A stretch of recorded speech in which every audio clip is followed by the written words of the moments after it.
opinions expressed on this show do not necessarily reflect those of the Barbers Chat Network, our great partners at H&B Media, or any of our media peers. We're just five idiots who love sports and love to talk shit. If you're offended easily, then this show isn't for you. And for those of you who aren't offended easily, sit back, relax, and enjoy the show. Remember, it's only entertainment.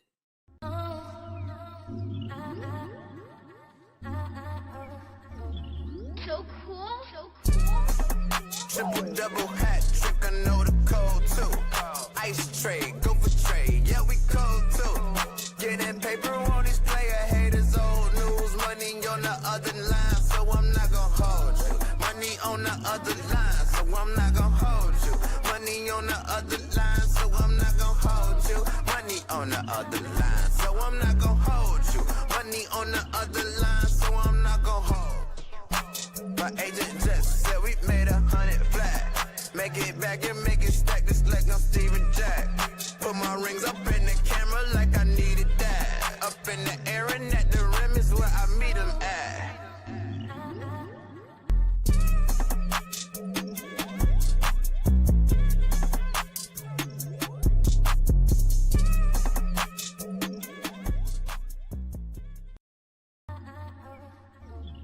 So cool.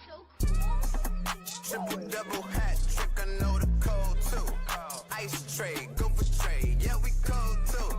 Getting paper on display, haters old news. Money on the other line, so I'm not gonna hold you. Money on the other line, so I'm not gonna hold you. Money on the other line, so I'm not gonna hold you. Money on the other line, so I'm not gonna.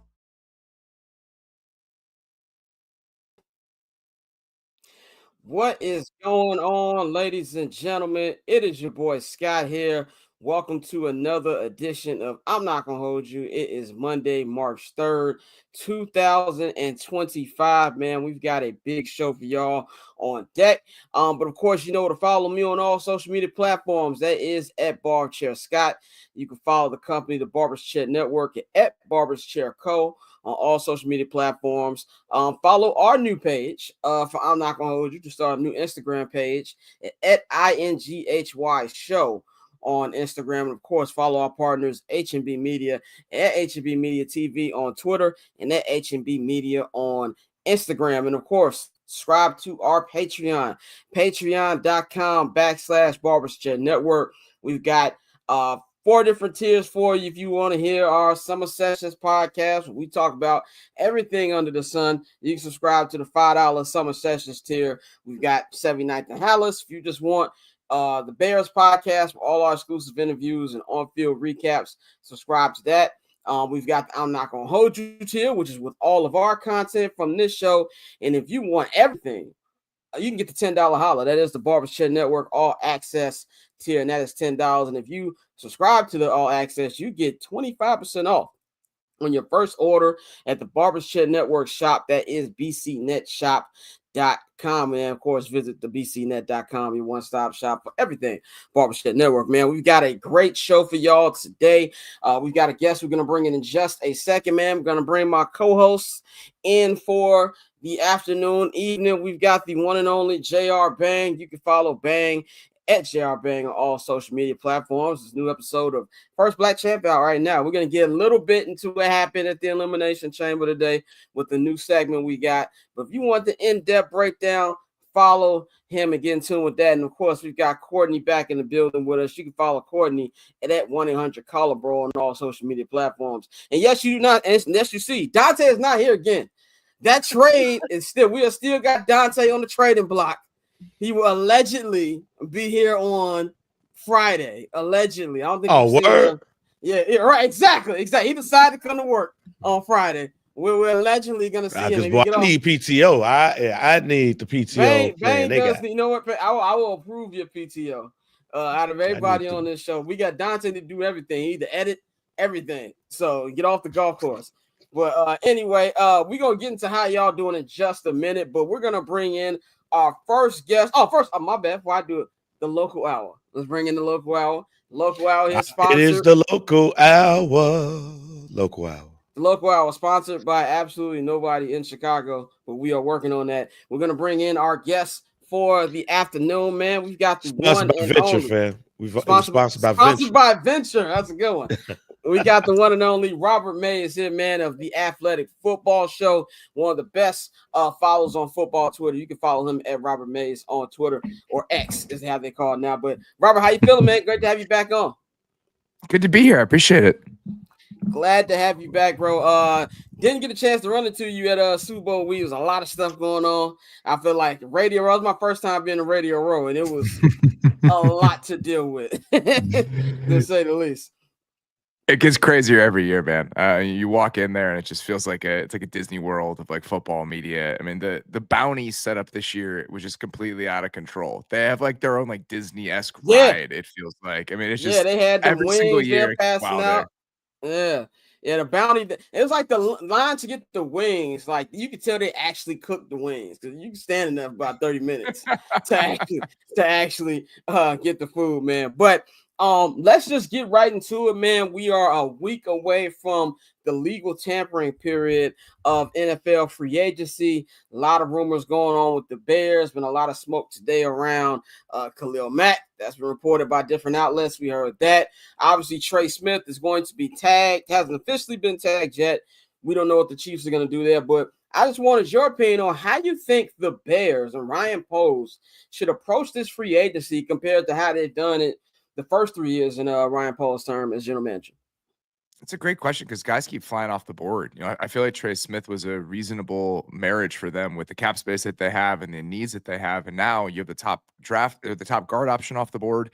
Typically, guard is an interior offensive line is a pretty good spot to find free agents. If you look at the history, whether that's availability and the hit rate. But this year, there just aren't that many guards and centers available. So how they negotiate that is going to be interesting. What they do on the defensive line, it feels like they have a ton of money to spend and there aren't a ton of options. So I expect them to be pretty aggressive because I think that there's some urgency, especially on Ryan Poles' side of things, to make sure he gets this stuff in order and what is a huge season for him. But I'm curious how they go about it because there are not as many options available as you'd like when you have this much money to spend.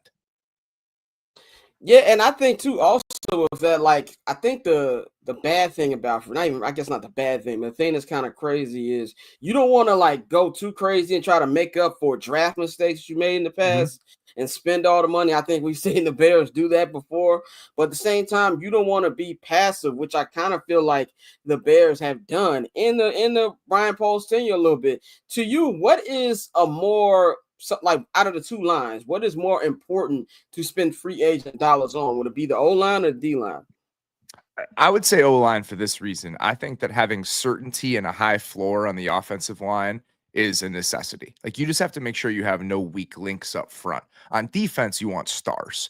You want to make sure you're hunting for upside on the defensive line. So you need stopgap starters at guard. Like if they sign Will Fries to an $11 million a year deal to play right guard for them, that's acceptable. Like you just want to make sure up front on offense, you have 5 guys you feel good about. On defense, you're hunting for superstars. And so I feel like you're trying to, if you want to go in the draft that way because you want younger guys with higher upside, that's typically how I think about it. And we'll see whether or not their needs and the available players in both of those areas line up with approaching it that way. Now, with the name that kind of, I won't say came out of nowhere, because I feel like a lot of fans were talking about it, but I kind of feel like it was more of a, we love this player more than the actual realistic thing. We starting to hear about Khalil Mack. Khalil Mack had a career year 2 years ago, 17 sacks, 2023, had only 6 last year, was still a solid contributor to that Chargers defensive line. Now, we all know, I think the big fish is probably Sweat for Philadelphia, but what would you think about a possible union with Khalil Mack now that we hear that he's actually interested? The only reason I would be hesitant about that is you have to think about what your timeline looks like as a team. Are you going to be ready to compete in even 2026? If you feel like that's the answer and you think Khalil Mack has 2 really good years left, I can understand that, but he's getting a little bit older. That's my only concern, is that by the time you're really ready to push and try to compete for the division, even more than that, is Khalil Mack still going to be part of the plan? So I think that's why going a little bit younger at that spot makes a little bit more sense. But Khalil Mack is still a really, really good player. And if you look at this free agent class, there are no perfect guys. I mean, Josh Sweat's going to be on a 3rd contract. There's a lot of guys that several different positions. They're either coming off of injuries, third or fourth contracts. So the fact that there are no guys that are outside of maybe like a Milton Williams or Osia Odighizuwa that you think is a 26, 27-year-old guy that you can sign in his prime, there are a lot of imperfect players available in free agency this year. Yeah, and with the offensive line side of thing, I think we all I said on this show for weeks, I believe Trey Smith hits the market when I see it. Like, I just believe that really good offensive linemen just don't hit the market like that. And especially the way the Chiefs lost the Super Bowl, I just kind of felt like he was coming back. Now they could tag him, try to trade him. That could happen. They did the same thing with Snead last year. Let's just say they do decide to actually give him a long-term deal. How would you rank the available offensive linemen on the free agent market, and which position would you, go number one and spend the big dollars at? There aren't a lot of guys. I mean, you look at guards outside of Trey Smith. Again, Will Fries is probably the next best option. He broke his leg last year. I mean, that's kind of what we're talking about here. Even the guys who are worth it, who are these second contract players, a lot of them are coming off of injury. And then you move beyond a guy like Will Fries, Tevin Jenkins might be the best available guard in free agency. Kevin Zeitler is an older player on a one-year deal potentially. Mekhi Becton was a reclamation project who had one decent year in Philadelphia. You've got guys like James Daniels coming off of a torn Achilles. So the guard pool is just thinner than it typically is. Tackle was an interesting spot before this period started because I actually think that there were more left tackle options available in free agency this year than you almost ever see.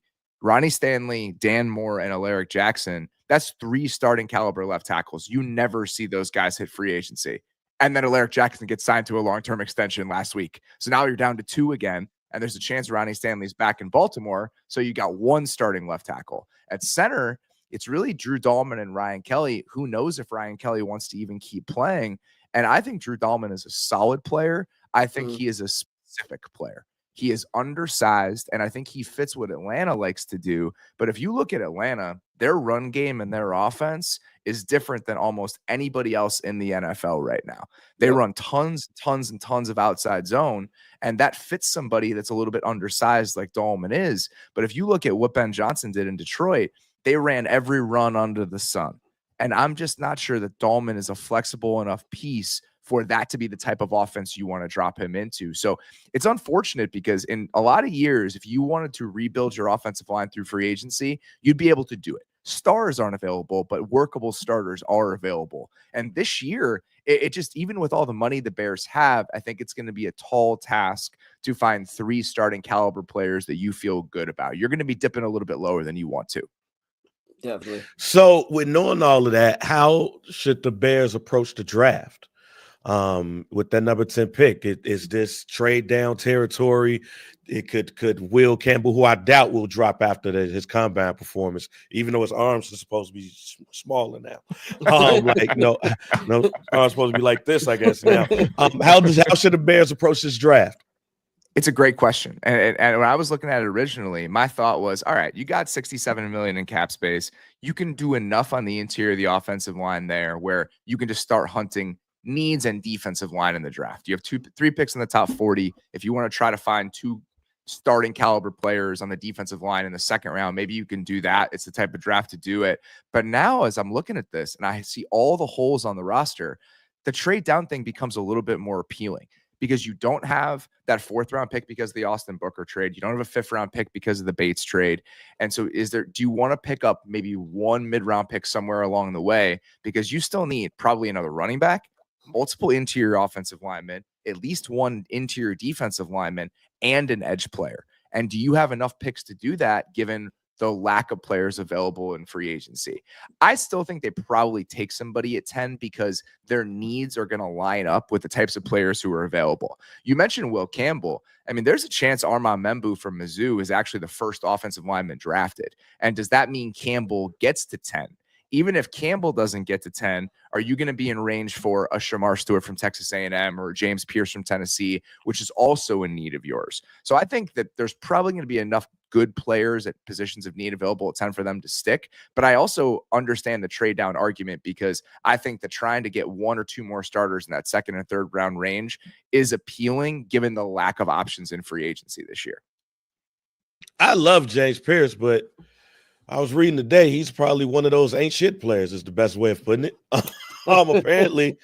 Apparently he has. I think somebody put it as the most. He's the most checkered player in the draft. But I look at his combine and I go, "Whoa! I would love him on my team." Is the Bears? The Bears already passed on somebody with a checkered past? Right. Are we at the level right now we could just continue passing on people with checker pass, or do we just need to get athletic people who can play the game? I think there's probably an argument for the second one, given what Jalen Carter is doing in Philadelphia right now. Exactly. I think it's a little bit different in this sense. Jalen Carter actually did have a checkered past, right? Like something very serious happened in Jalen Carter's past. With James Pierce, the way that I understand it, and I'm not a draft expert, this is all stuff that I just hear from other people. And then Dane Brugler, who does a phenomenal job covering the draft for us at The Athletic. I mean, he's in this stuff all day. I think the way that I would bucket it with James Pierce is more personality concerns. Like that's a big bucket, but that's probably how I would describe it. So if you're comfortable with that, and you see what sort of athlete he is, you see what the production looked like, you see what he did at the combine, are you comfortable doing something like that? So I feel like edge, again, just where they're drafting might be a possibility, but let's say you sign a Josh Sweat in free agency, that becomes less of a need. Does that push you to the offensive line? Does it push you to the interior of the defensive line? This is all such a puzzle depending on how the next 2 weeks go. And there's really no way for us to understand where the draft needs are going to be before we see how they're going to spend all that money. Robert, real quick, speaking of draft needs, I know there's a lot of talk about quarterbacks, and I'm just, for the record, I'm not a Bears fan, so this is more of just like a general. I'm mad you threw that out like it was like it's not one of y'all. This is not going to be Bears specific, and obviously every team has glaring needs, especially quite a few teams with quarterback needs. But just going into this draft, who do you think, not just quarterbacks in general, who do you think has the highest potential to make an immediate impact on their new respective team? If he's healthy, I feel like Abdul Carter is that type of guy. And just the way that people are talking about him. I was talking to a coach last week who was discussing the possibility of him landing on the Browns if Myles Garrett were to stay. And he said, if you have those two guys in the same defensive line, I don't know as an offense how you drop back to pass. Like that's how he was talking about Abdul Carter. So, and obviously Travis Hunter is a special talent. Corner, I think, has fallen off a little bit when we talk about premier positions in the NFL. If you look at the way the corners are paid, where corners are drafted, it's not like it was maybe 10 years ago. I feel like defensive ends, even interior defensive linemen, kind of risen in value more than corners have. But if you have a special corner who can lock down one side of the field for you, we see what Patrick Surtain does for the Broncos. And it does feel like Travis Hunter has a chance to be that sort of guy at that position.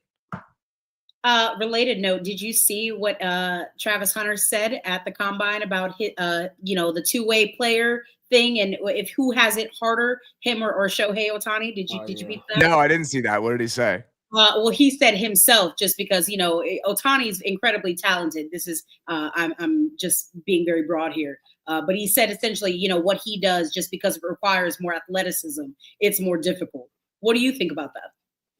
I think that's fair. I mean, we don't see two-way players in the NFL for a reason. What Shohei Ohtani does from a skill set perspective is unbelievable, but you pitch once every 5 days. I mean, in theory, you can do it, especially if you're a DH. In the NFL, what he did in college, the idea that somebody could play 100 snaps a game and play at that high of a level, there's a reason he won the Heisman Trophy as a position player. We never, ever see that. So in terms of the physical demands on somebody playing two ways in the NFL, I think it's probably higher than somebody that's trying to do it in baseball, even if in baseball, the specialization of the skills is what really stands out there.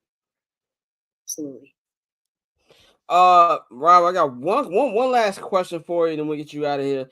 Just give us like your prediction next week. What do you think will be like the first Bears announcement, as far as like last year? Remember, the first one was DeAndre Swift immediately. If you could give me an idea of who you think will probably be the first guy we hear linked to the Bears this time next week. I wish I had a good idea. I would have said Trey Smith. If you had asked me this 5-6 days ago, Trey Smith would have been my immediate answer. Now I'm just not sure where they go. I feel like if you're just looking at the players available on the board and the biggest needs on the roster, to me, it would be some sort of edge player. Whether that is a Josh Sweat or somebody else. I just think that that's the smartest place to spend your money if you have the sort of free agency wiggle room that the Bears have. But I'm open to anything. If they like Will Fries, is it a Will Fries because of how many needs they have along the interior of the offensive line? But now that Trey Smith is off the board, I truly think that you can go any direction depending on whatever your preference is among these players or whatever taste you have. Are you prioritizing offensive line? Are you prioritizing defensive line? Because they have so many needs, I think it's hard to predict now that the most obvious player is no longer available. Yeah, I agree with that. I'm as long as there's somebody in the trenches, it doesn't matter which side to me. That's kind of the first one that I want to see, man. Anything you want to tell the people about what you got coming out? What's gonna be on the latest episode of your pod or any articles you got? Let them know what you got right now. We did a draft combine recap with our guy Dane Brugler today. It's available in the Athletic Football Show feed, and we'll have 3 more free agency shows over the course of this week. We're going to do a mailbag, just answering some free agency questions, and then we're going to do an offense and defensive preview. And then next week, Monday, Tuesday, Wednesday, Thursday, we got live streams every day recapping what happened in free agency, including a very big one on Monday when the tampering period starts and these signings start rolling in. So if you want to come hang out with us on that Monday, it starts at noon Eastern on the Athletic Football Show YouTube channel. And we're just going to be sitting there all day reacting to the signings as they roll in. Definitely, man. That is Robert Mays. You can follow him at Robert Mays on Twitter. Get in tune with the Athletic Football Show, man. Always good to talk to you, man. Looking forward to having you on here again, bro. Sounds good. Appreciate the time. Talk to you soon. Yes, sir. Bang, are you ready to come back in, or are you doing you doing your thing right now? What's going on, bro? He ain't saying that stuff. All right. I'm right. I'm guessing he's not. I guess he's it's Bang when you got Courtney. Yeah, okay. He said, give me 1 second. Anyway, back to I'm being whamms right now. I gotta send a message out. I'll be right back. He'll be right back. Let's see Bang what's going on in the hands. chat. Yeah, B. called Dante Flip from Joe Budden. So that's hilarious. That he definitely is like Flip. Dante has Kawhi levels of PTO. That now, as we get back to shout out to Robert Mays for joining us, man. For all the football talk, shout out to him, man. But I want to get back to y'all, to Courtney shaming, both of y'all shaming my sparkling water choices before we came on here and recorded. Hey, man. There's nothing wrong with LaCroix. Okay? There's so much better sparkling water. First of all, I've got a different selection of sparkling waters. There's nothing wrong with LaCroix. And the band called it the Dasani. It's the Dasani of sparkling water. Correct. I'm partial to mineral waters. I like an Aquapana. I like Pellegrino, Perrier. Pellegrino, cool. Right, yeah. Pellegrino, 2 limes, carcass out, fantastic. You're sleeping. Okay. No, I've had Pellegrino. Pellegrino's cool. Man, I fuck with Waterloo. Waterloo, my shit.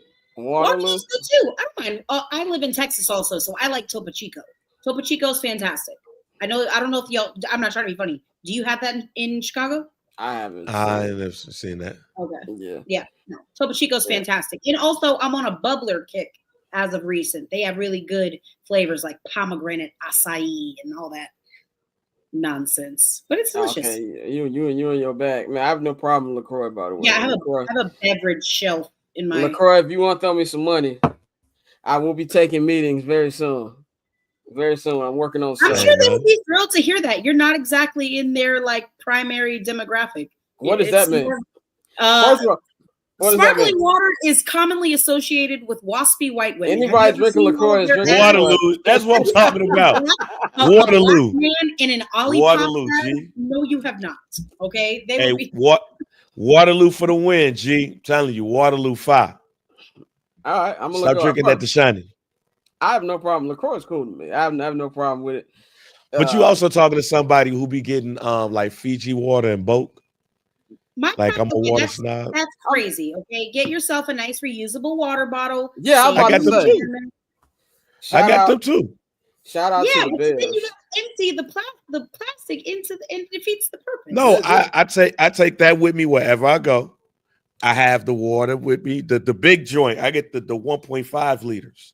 Shout out to Ben. This is not something I bought from the team store. This is from the team. This is from the team. I think Kevin Warren tried to bribe us. You're cooler than us. We get it. I think Kevin Warren tried to bribe us with these in training camp, but it's all good. TED Talk Kevin. Whenever I won't say anything bad unless you made me say something bad. But yeah, we got them with book bags during training camp. So that's what I use mine. I just get like gallons of water. So I'm not buying like a whole bunch of water bottles. And I just can I cover the Chicago Wolves and get something? And you know, it's funny when we got it, some media members were like, what am I gonna do with this? I'm like, nigga, you got a free gift. Like, give it to me. Give it to Bang. Like, I'm not gonna wear the book bag to cover the games, obviously, but I wear it for some other stuff I got. You know what I'm saying? But we're gonna debut a new segment today where we basically talk about things going on in the non-sports world, man. Just kind of like a weekend recap from this past week. A lot of things went on this week. Right now I'm calling it the other shit, but that's working title. I'm gonna change it 100%. And by the way, I was serious. I will be taking meetings very soon. If anybody was trying to sponsor this particular program, so any of the waters we just talking about, it's all jokes. I will meet with all of y'all if you're serious about throwing me some money. So I have a one sheet coming for all y'all very, very soon. But basically, we'll be talking about a whole bunch of stuff going on in the world outside of sports in this new segment, man. We got to start off, man. RIP to Angie Stone, who was killed this weekend in a car crash. She was 62 years old. She's in Alabama. She was coming from a show, which is crazy. I didn't know she was in her 60s. But definitely thoughts and prayers out to her family. She co-wrote one of my favorite Erykah Badu songs, The Love of My Life joint. That joint's fire. But yeah, man. Any thoughts on Angie Stone? Man, from my standpoint, because of work, you know what I'm saying, it really stopped my day when Courtney found that out. Courtney, first of all, thank you for helping me with my job. Because you dropped that in the chat and I had went to some of the higher ups, like, yo, if y'all heard anything, and one of my employees was like, yeah, they just waiting on an announcement. They're just waiting for the press release to go out. Man, Angie Stone is one of those people that's platinum in black houses. Like, she's more like Angie Stone is more than black famous. Like, she is famous. Like, people know her, especially if you go overseas and stuff. But there's like artists who's like platinum in people's houses, and she's one of them.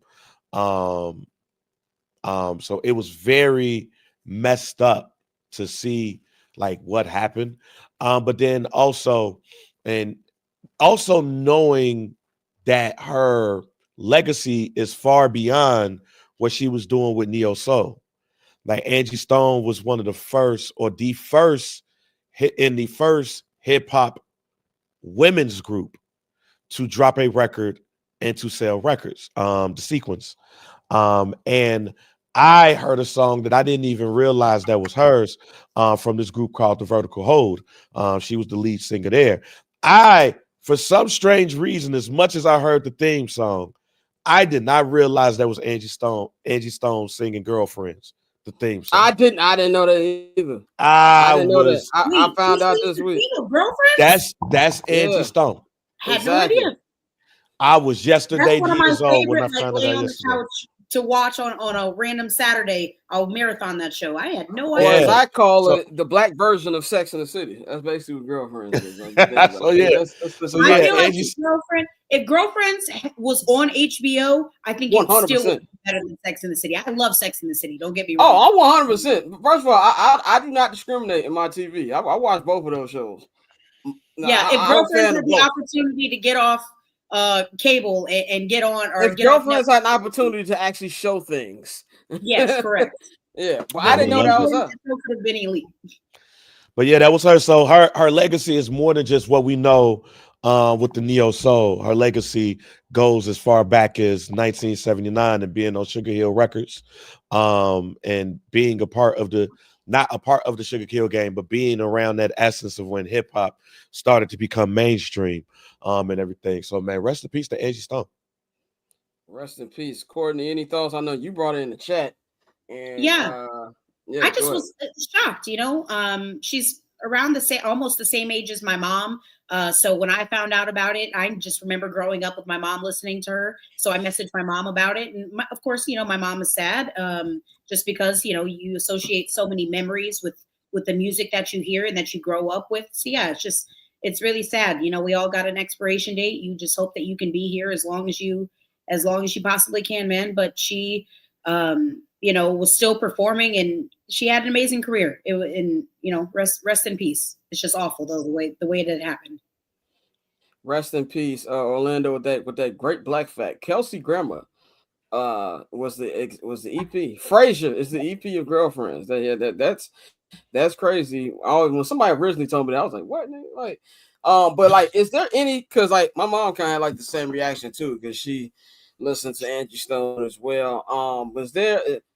I'm trying to out of like celebrity deaths. Like, is there anyone that like when you see like your parents like hit you for stuff they listen to? Was there any like celebrity death that like hits you? Stephen A. Let me excuse Stuart Scott. I thought you said Stephen A. Stuart Scott. I was about Michael to. Jackson. Stuart I'll Scott. never forget Michael Jackson, because my mom was literally, gosh, when was that? 2009? Yeah, Yep. June 24th, yeah, I was like 2009. 14 or 15. My mom was hot pressing the back of my hair, and I'm getting irritated anyway. I'm ready to get up and walk around. She burning the back of my fucking neck.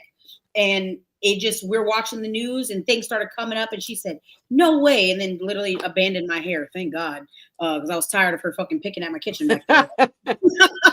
I was sick of that shit. And then she just abandoned the hair project, and we were just watching the news all day. But I'll never forget it. That was the one that was like, there's no way that this is true. And that's when, like I said, I'll wait about Angie Stone. I saw it reported elsewhere first, but I said, I don't know if I can really believe it until TMZ reports it. Because for the most part, TMZ and that's how TMZ got their name, from Michael Jackson. It was with Michael Jackson. Yep. Yeah. Because everybody else, CNN, all of them were saying, oh, that's not true. There's no chance. But TMZ had it first. I do remember that. Bang, you said it was Stuart Scott? Yeah, I mean, Kobe the easy answer, but I still have a hard time believing Kobe dead, to be honest. Like I do have too, a hard time believing Kobe every day. Yeah. But when Stuart Scott died, you would have thought I lost a family member. When we got that alert and knowing that he had cancer and everything, man, like I was bawling. Again, you would have thought like an older cousin or an uncle had passed away. That was probably the one. And Nipsey Hussle, because I had just met him and talked to him weeks prior to him passing away. And he died, Nip died, and then the next day I went on PTO because my second son Landon was born. Nip died March 31st. Then my son's birthday was April Fool's Day. Oh yeah, your son and my granny got the same birthday. Yeah. Yeah, hers was a little longer time ago, obviously. But for me, it's obviously Kobe's number one. Kobe was, I cried like a bitch that day. I'm not. I woke up, and the crazy thing, being in LA, like the two saddest days were obviously Kobe, Nipsey too. But I remember waking up. It was Pro Bowl Sunday. So I was watching Hip Hop Evolution on Netflix because I was like, I'm not going to watch Pro Bowl. And I remember looking out my kitchen window. I could usually see my block from my kitchen window. You could also see like the Hollywood sign, even though it's a little further down. When I tell you the smog was so thick, I couldn't see anything. So I went back in the living room, went to eat, and I checked my Instagram DM. Shout out to the homie Lotto. Lotto was like, yo, was that news about Kobe true? I was like, what you talking about? It's like, they saying Kobe died. I'm like, nigga, get out of here. Like, that was originally my first reaction. So I go on Twitter, search Kobe Bryant, bam, TMZ, bro. I feel like a brick truck hit me, bro. I was just... We was doing First Black Champ. I didn't even eat my food. I just started bawling, bro. And like that night, me, Pavi, Damien, we all went over to the homie Thomas house. He stayed downtown LA at the time, and we walked over to the Staples Center, and that's where we went to the memorial they had, and the Grammys was going on at the same time, which was crazy. The Grammys was in the theater, I think it was Kodak Theater, right next to Staples Center. And I even remember the Grammys was over, all the celebrities had to exit like through the other entrance. There was so many people outside, and just one thing I love about LA, man, they turn everything into a party. Somebody said, yo, forget all this crime. We finna go for Kobe. Nigga pulled out a big boom box and started playing Nate Dogg, Nobody Does It Better. And like niggas just started like partying through that. And then with Michael Jackson, obviously, I feel like every time something happens, I'll be with Pappy all the time. But I was with Pappy and I was picking up my check from Jewel. It's like 2009. It was like the first job I had. And my brother comes, Michael Jackson did. I was like, nigga, Michael Jackson don't die. That was literally the first thing I said. Michael Jackson don't die. What you talking about? And like you said, Courtney, they weren't confirming it for hours. But TMZ just kept saying, like, no one else. TMZ had it, but no one else confirmed it. Right? Yeah, exactly. No, it happened. Then when Jermaine finally came up there, like maybe 5 o'clock Chicago time, I was like, dang. And I just remember driving every car playing Mike, like every car, bro. And like, I remember telling my mom, she was real heartbroken about it. She was a mad. I'm a Motown baby. Like that's all they played in the house. Like I know Motown. Like yeah, exactly. Your cousin. I know Motown. Like I grew up in that era. You know what I'm saying? You did because like, your cousin. Your exactly. Cousin, you had to support the family. Everybody, nobody believes that Stevie Wonder's my cousin. But he actually is. I'm gonna bring proof on this show one day that Stevie Wonder is actually bring Stevie and we'll talk. Stevie Wonder is my actual blood cousin. But so yeah, that Nipsey, man, you bring up Nipsey too, because when I tell you it was a beautiful day in LA, like it was 90 degrees, which never happens in March, nigga. And I remember Zion and them was with Duke. They just got eliminated. And I saw my man Wise, shout out my man Big Wise. He tweeted something like, man, I hope I just heard it ain't true. So I text him, being nosy, like, what you talking about? He's like, man, they saying Nip got killed. I'm like, huh? And then when it was like outside the store, and that's when I didn't believe it. I'm like, outside the store. I'm like, ain't no way. Like I done been about a marathon store multiple times. I'm like, ain't no way somebody caught him over there by himself in broad daylight. And then when that came out, like I hate when people, like, one thing I hate about social media, they put like footage out that don't need to be out. When I saw the footage of his body on the floor, I was like, what? And so like that was crazy, man. But those my three, man. But definitely thoughts and prayers up to Angie Stone and her family. The Oscars. Did anybody watch? I know I watched it. I watched the full thing yesterday. I didn't watch the full thing. I had a hockey game, so I did not get to watch the whole thing. I got to see the big awards, which personally, that's the only reason why I watched. That's really all you need. You don't need to watch costume or greatest editing. I like, unless you actually are in the movie business, you can't tell when something is really edited, or unless you saw it before it got edited. Well, as someone that works in that's what I mean. Like the average fan. I can, see, Nikhil said, I respect the editors. Yeah, my bad, Nikhil. Who does this for a professional sports team? No, I respect editors. Like, we wouldn't be able to do this show. All the clips we get on YouTube. Correct. Shout out to Nikhil. Shout out to Nikhil. Well, the multiple times I be texting like, yo, that's what I need. So, yeah, definitely shout out to the editors. I'm just saying the average fan don't know that. But correct. I thought it was a good show. First, when I first saw, I was like, Conan O'Brien. What year is this? Why they got Conan O'Brien? I still don't find him particularly entertaining. I don't really either, but it played well with the crowd, like, which is very hard to like, really get those Hollywood crowds laughing. It played really, really well, and I didn't even know about him that he just lost his parents in December. Both of them died the same week, and he's living out of a hotel right now because him and his wife lost the house in the LA fires. But it was a good LA, I guess like dedication in the beginning of the show. But the jokes had the crowd divided. Kendrick Drake joke was, by the way, y'all niggas on Twitter, like, stop crying. Like, when I tell you there's a very thin line between Drake stans and Trump supporters, they live in a different world, bro. They live in a different planet where you see the top 10 comes out today. Look at those. What's UMG doing? Like, they really think in their head that Kendrick Lamar was this. Stan Twitter. Stan Twitter's delusional. No, all Stans are delusional, but they in the top 3. With Barb's will find your Yeah, house. Nicki Minaj fans are easily number one. Easily number one. I'd say Easily Ariana Grande stands are probably number 2 levels of delusion. I don't know. I'm just an outside observer. Yeah, Barb's. I'm going Aubrey's Angels are number 2. I'm gonna have to put them number 2. And even though they've calmed down recently, the Beehive is still in that top 3. Yeah, they still in that top 3. It used to be Kanye supporters, but even his supporters now like, that nigga tripping. Yeah, he's tweaking. Yeah. No, but like they live in a different world, and they're like, oh well, that's not funny. Like, stop it, bro. But I thought that it was really, really good. Kieran Culkin won Best Supporting Actor. I have yet to see that movie. I will be watching it today. What I do with the Oscars is sorry. And here's the reason why I haven't seen it yet. I don't want to pay the $5. I forgot what platform it was on. Was it Peacock? That's not on a platform. You gotta buy it. You gotta rent it, which is like $8. I watched it on Peacock or it's on Peacock. Paramount Plus. Yeah, I think it's on Peacock. Because I watch Peacock or Paramount Plus. Because I like to go through before the Oscars. Because I don't like when people have an opinion about what the best picture is, but they didn't actually see any of the movies. Internet? I would like the record to reflect that I saw Anora on my birthday. It was Tuesday. I decided to go see a movie. I said I went in sight unseen, and I maintained that it was one of the best movies that I had seen in recent years. I still maintain that opinion. I'm going to watch that this week. What is that about? It is about a sex worker. She works in a strip club. I was wondering why dude was thinking sex workers. Yeah. Oh, yeah. So she works in a strip club. She's a dancer. She meets this Russian kid who turns out to be the son of a Russian oligarch. He pays her money pays her money to be with him, be his girlfriend for like a week. They end up running off to Vegas. Again, he's the son of a Russian oligarch.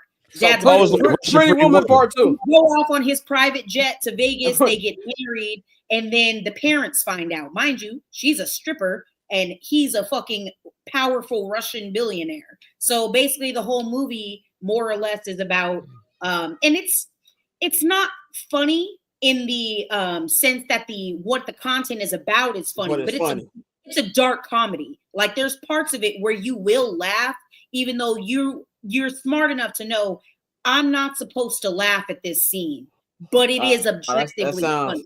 I want to spoil it. That sounds amazing. Nikhil calls it.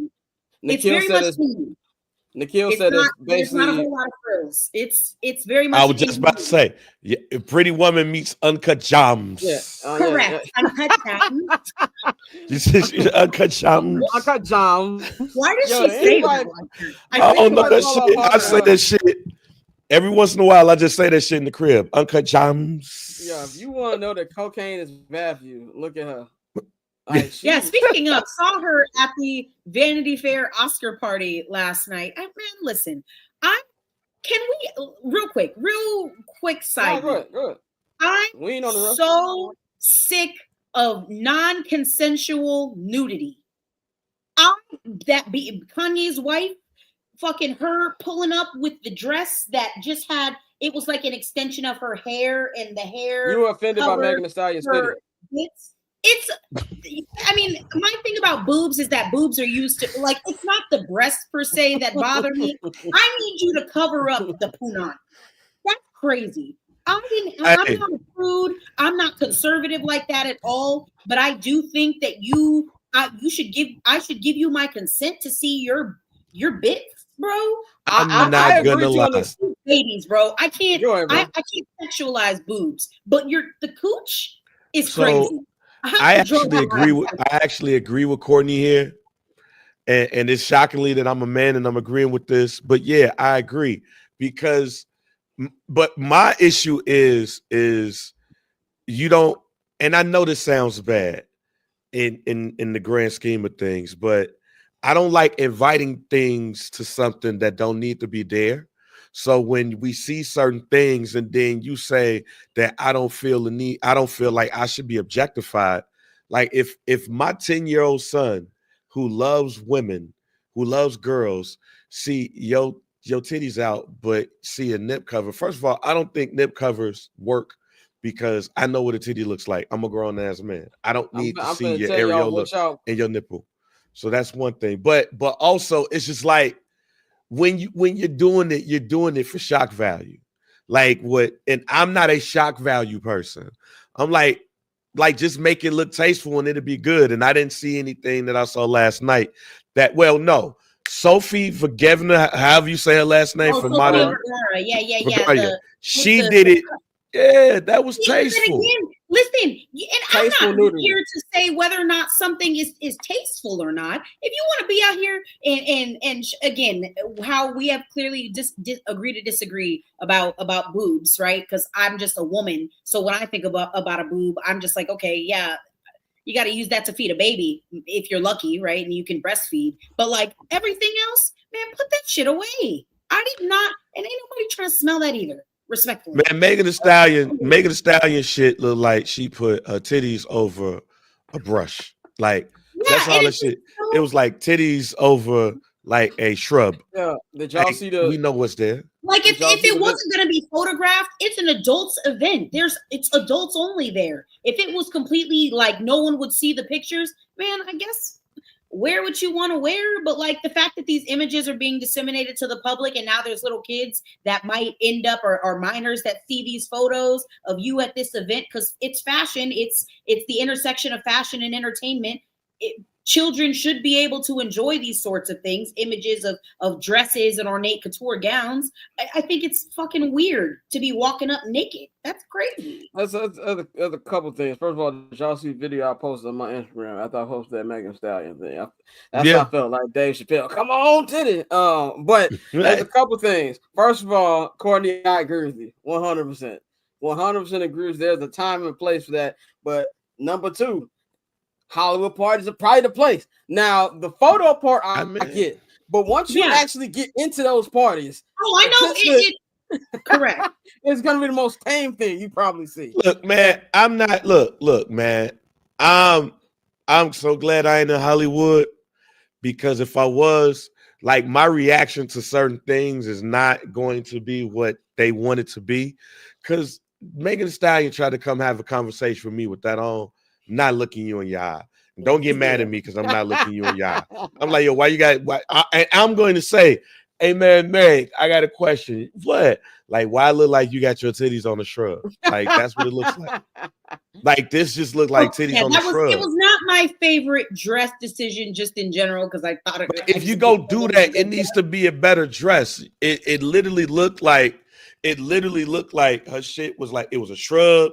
Y'all ever seen Emperor's New Groove? Yes. Remember the villain from Emperor's New Groove? That was kind of the energy that outfit gave. And then you're gonna have green. You're gonna have green nipple covers. Like I'm sorry, nipple covers don't make sense to me. I know I could picture what the rest looks like. You know what's funny? So you talk about kids seeing stuff, which is actually very true, Courtney. The first two titties I saw were at a WWE SmackDown when I was in 6th grade in the year 2000. One, that's crazy. That's two. And it happened the same night. So one, there was a girl in the crowd. It's Attitude Era when they lift up the shirts. Yeah, it's Attitude. They lift up the shirts, and I was like, "Oh my goodness, what are those?" And then before that, Trish Stratus had a match, and I think she's wrestling Jacqueline. Let's say Jacqueline rolled her the wrong way. Thing popped out. 12-year-old me I was like, okay, I want to see more of that. But you were right, Courtney, 100%. Yeah, I just think that shit's crazy. That's all I had to say about that. It's real shocking that on this show, the two men agree with the woman on this, where normally men would be like, hey, as long as I see, hey. That's because our Puerto Rican brother. She's that's because our Puerto Rican brother Mikey isn't here. That's why. Yeah. That's right. I just want, I guess, people to be more thoughtful about the shit that they put out there, man. It's got to be consumed by not just the people in your immediate circle, but by the entire public, man. Have some fucking decorum.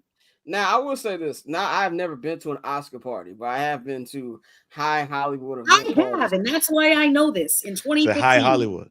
I've been to high Hollywood parties. Let me just say, the stories that come from those that you actually witness are way better than taking pictures. That's what I always say, act like you've been there. I've been to places, I've been to Rihanna's birthday party, nigga. I had no business being up in there. And I'm in there like, oh, doing the dancing and like, oh, what's going on? I walked in there, me and Pappy, my homie Darius, we walked in like it's the beginning of Belly. I'm like, what am I supposed to be over here? Like, oh, they go Nipsey over there, Rihanna 10 feet from me. They don't know. I got $17 in my account right now. Let's get it cracking. You know what I'm saying? I've been to a party, but if you've been to one, you've been to them all. But that's what I got. But the actual show to eyes I thought was good. Adrian Brody, I knew he was getting that a mile away. I wanted Coleman Domingo to get it. I thought Sing Sing was a great movie, but I just knew they wasn't gonna give it to him. But have you seen Conclave? I heard about it. It's I've heard also about on it. Peacock, also really, really good. The last like 20 minutes. Yeah, I've heard it was good, but see this thing about me, if it's movies, this is what I usually do. I don't like paying the $5. I know movie theaters are amazing. I love going to movie theaters. I like going by myself. That's exactly what I'm doing tonight. That's why I gotta really like you to invite you to the movie theaters with me, because I just love the peace and everything in there. But it just costs so much money. They just like, and so me, like, I'll pay for like obviously Marvel. I'm in there first night.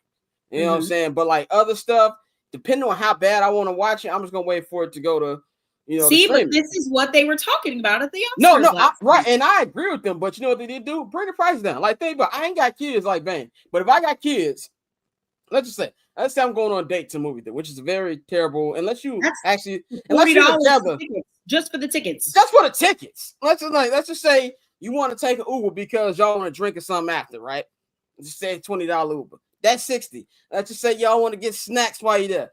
2 popcorns and $16 combined. Get you 2 ices, about another $20. You done spent almost $80 to see a movie. Like, and that's insane. I mean, you still gotta get the Uber home too. So now and then you gotta get the Uber home. Twitter $200 topic right here, just off the fucking movie theater. That's not including if you hit up the bar in the movie theater. Like, there's a whole other thing to that. So I'm a movie. That's why you gotta date a real woman that carries a tote. Because listen, the movie theater will get me for an icy every time. Look, every single time. Look, I might be from the south side of Chicago, off the worst street in America, which is 79th Street. But one thing I am also is bougie. You better not bring no bag to the movie theaters. Nope. I will leave you there. Nope. I will leave you there. I'm not talking Louis Vuitton Neverfull. No. Some people, Courtney, have you seen people bring in? I've seen somebody bring Harold's into the movie theater. Now you got the whole full disclosure, spot. I have brought boneless wings into the movie theater with a wow. And I'm getting the people. Shorty hit KFC. It's not my fault that they'll sell you 6 trash Tyson fucking. You snitch, fam. I'm telling. I'm finna be like, that's crazy. And that's a perfect segue. In a crowded movie theater, but like tonight, it's a Monday. It's a Monday, 7:30. It's called Mystery Movie Monday. I don't know what the genre is. It's just like I have the rating and that's it. And I was like, hell yeah, absolutely. I'm gonna make my popcorn before I go, put it in a little Ziploc bag. They're not getting me for $15. It's not about the money. I can afford the popcorn. It's the principle. The mystery is gonna be what Dota exit you out when I call the authorities. That's gonna be the mystery. Speaking of calling the authorities, Aubrey Drake Graham, his first lawsuit has been settled. He had a lawsuit with iHeartMedia. It wasn't a lawsuit; it was a petition. No. This is a petition to the lawsuit. Yes. But you're right. He actually has a Fed case too, Mr. Lawyer himself. But he came to an agreement, him and iHeartMedia. He accused them of boosting up Kendrick's numbers and Not Like Us. Now, Bang, I need your opinion on this. We could probably divulge in this more deep on summer sessions, but this coming out a day after the FCC says they're going to investigate iHeartMedia. If you can talk about this, you might not be able to talk about it. If you can't, I mean, simply put, because they came out and they released a statement. They basically showed him. They showed him the emails and everything where they didn't do nothing wrong, so he had to drop it. That's what happened. Okay. Yeah, that's simply what happened. So no bread exchanged hands or anything. They showed and proved, and he was like, "Oh, my bad," and then that was over with. So it was much to do about nothing then, and it's much to do about nothing now that it's over with. Do you think that because I think like in 2 days there's supposed to be a hearing where UMG is going to try to get the federal case dropped. This one's in New York. The petition thing was in Texas. This one's in New York where UMG is going to try to get the case thrown out with Dre. Do you think that this is going to get thrown out? You think this might actually go to trial, or they hit him with the hit nigga damn and they get a settlement? I still think it's gonna be a hit nigga damn settlement happen, because even though I don't think that UMG did anything wrong, if they did do something wrong, they did it with Drake first, so he would obviously know. But I think it's gonna be a hit nigga damn situation. Still do. I thought so then. I think so still now. I'm just tired of talking about lawsuits, man. This is my issue with this dude, man. Like, it's just like, if you're trying to expose the industry, bro, like, you know you're gonna get exposed. Like, people, I remember when Scorpion came out. I remember that your face been on every playlist on God's green earth. He was on a reggaeton playlist. You hear Scorpion? Ain't no reggaeton records on there. Like take the L, dog. That's my biggest issue with dude. Like, I couldn't even listen to the songs that I actually liked on that weed plate he just put out because I kept thinking about, like, yo, he's such a bitch. Like, I just can't get it out my head, man. But another big thing that happened this week, and then we'll close the segment with this. In the world of wrestling, WWE had the Elimination Chamber pay-per-view. I know I'm an old head. I was like, nigga, remember when No Way Out was the February pay-per-view? Remember No Way Out? Yes. Remember No Way Out was the February pay-per-view? Stone Cold versus Eric Bischoff, Triple H, Cactus Jack, Hell in a Cell. But I remember the first Elimination Chamber match when it's Survivor Series 02. I was in 8th grade, and I remember Eric Bischoff like hyping it up. And the first Elimination Chamber match, I haven't seen a lot of them, but that was elite. I don't know how Bang Uter ranked them, but to me, that was top of the top. The first, it's still up there for me. The first one's still up there for me. First one was good. But no, man, what was it? Not last night. Saturday was, if you are a wrestling fan, you loved it. If you were a casual fan and you know John Cena, you was like, yo, what the hell is going on? People have been wanting John Cena to become a bad guy for years. But for him to do this in his last year of wrestling, it's like, whoa, like that man, people don't know that John Cena holds the record for Make-A-Wishes. And like, so now you're about to be, man, he did Make-A-Wish and then turn heel. And he did some Make-A-Wishes to kick Cody Rhodes in the nuts.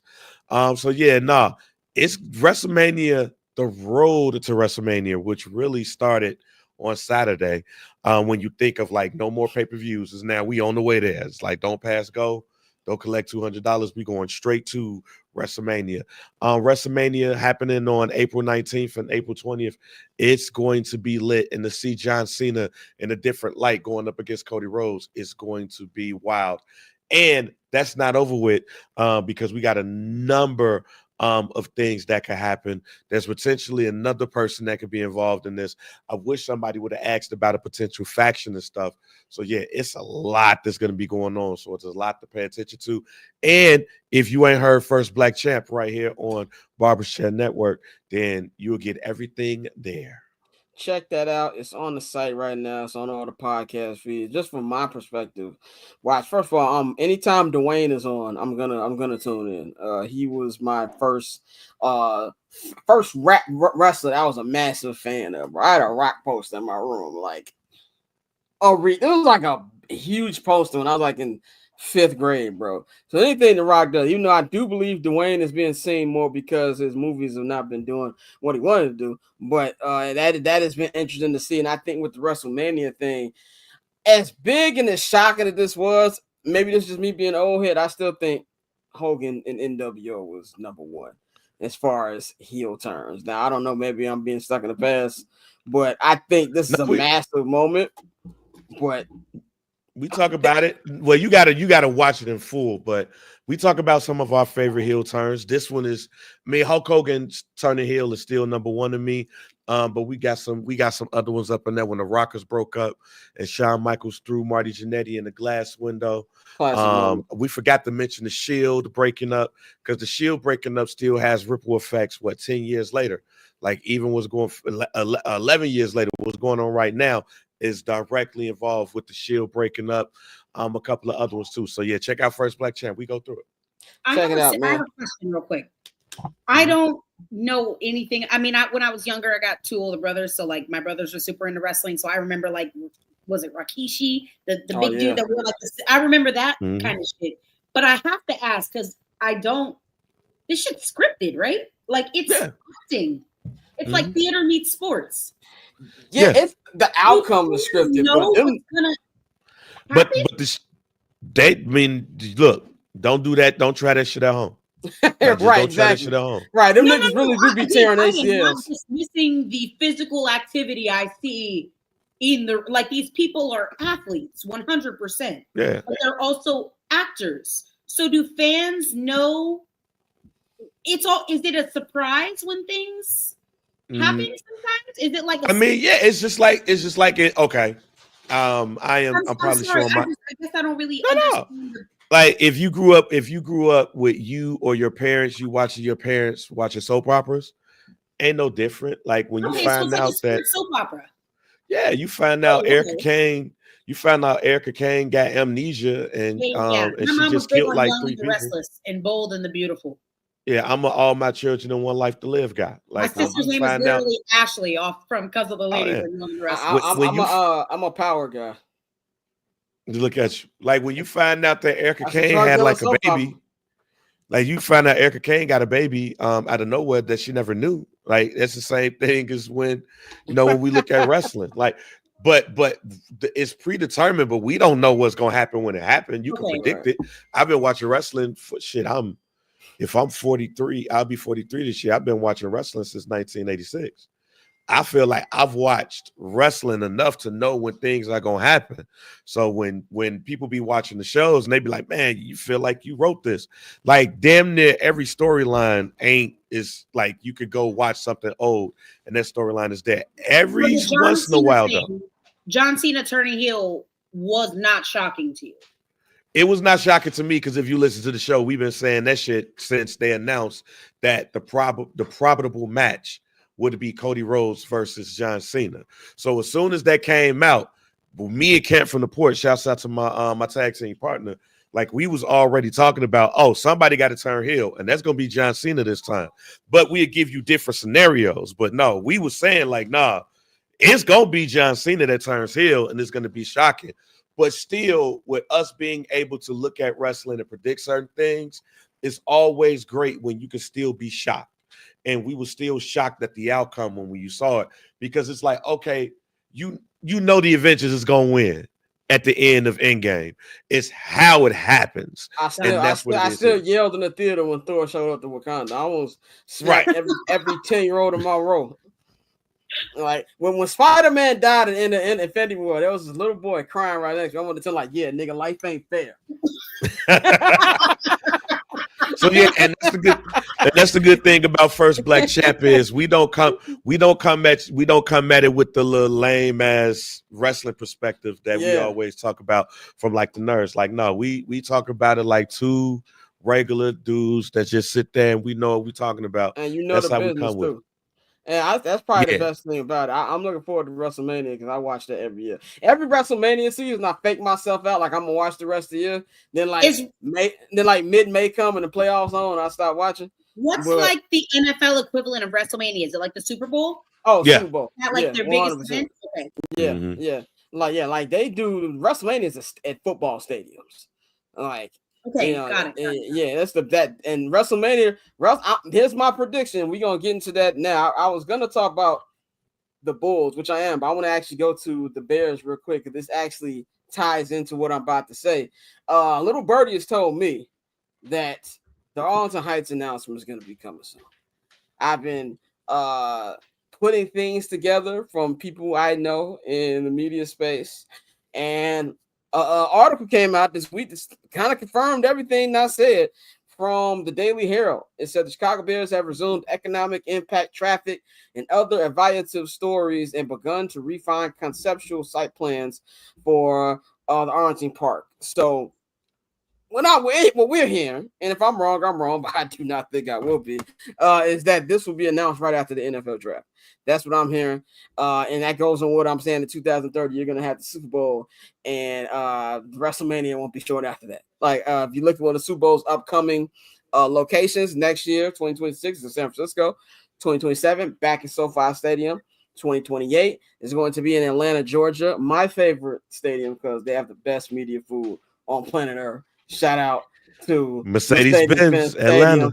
Them niggas had Chick-fil-A open for us on a Sunday. I was like, this is the best stadium just because of that. 2029 is open, 2030 is open. My guess is 2029 it will be in Nashville because new Titan Stadium will be up. And also, Nashville's kind of like people all call it the White Vegas. I'm like, Vegas is White Vegas. I don't really get that. Yeah, but yeah, you know, they that's what they call Nashville now. But I think it's gonna be there by 2030. My guess, shovels going to the ground this year. 2030 will probably be the first season that the Bears playing there. And I think that Super Bowl will be in Chicago. You have WrestleMania come up in there too. Bang, what you think about this news, man? Do you think it's good news that the Bears seems like are finally letting go to playing in the city pipe dream? As I told my wife, think it was this weekend. I just want them to hurry up and build a stadium where she could go to a game with me, because she is not going to set foot in Soldier Field and be excited to be there, because her first football game, she was in a suite at Mercedes-Benz.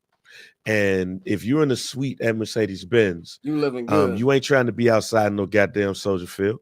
So go ahead and get this out the way, so we could go in and go to Arlington Heights and watch the game. And everybody in downtown Chicago could be upset that they got to take the metro to go to the game. Question. Go ahead, Courtney. As a non-Chicago resident, I've also never been to Soldier Field for a game. You ain't missing none. Okay, I'm like, is it simply because, like, would the Bear? I mean, you can't really do a full dome in covered stadium in a place where it snows like that. No, it's not going to be a full dome. It's going to be like retractable. I think this is. I think it's going to be like a retractable roof. So where the fuck is Arlington? Ted Talk Capital said no. It's a roof. Oh no! Also, no. You're right, Bang. It's a roof. It's a roof. You're right. He did say that. Yeah, it ain't gonna be no open. Yeah. I mean, also, I don't. Okay, unpopular opinion, maybe popular opinion. I don't like cities and have stadiums that aren't within the city that they live in. San Francisco was being in Santa Clara. That shit's like an hour away. Still, I mean, it's Arlington Heights. Like I said, you might as well just keep going to fucking Kenosha, because it's 30 minutes away from where Soldier Field is at right now. I don't like that. I don't like it. But see, this is the thing. I'm with you. Like in theory, I think that it should be in the series. But also, the problem. Sorry, please. No, I would say the problem is there's no space. 100%. Like for them to actually at the parking over there, as somebody who's in Soldier Field 10 times a year, I am blessed that I can park in the actual under the stadium parking lot. But the average fan, God bless, trying to get parking, because the actual parking over there is like $200. How is the public transportation? And that's what I was about to get to.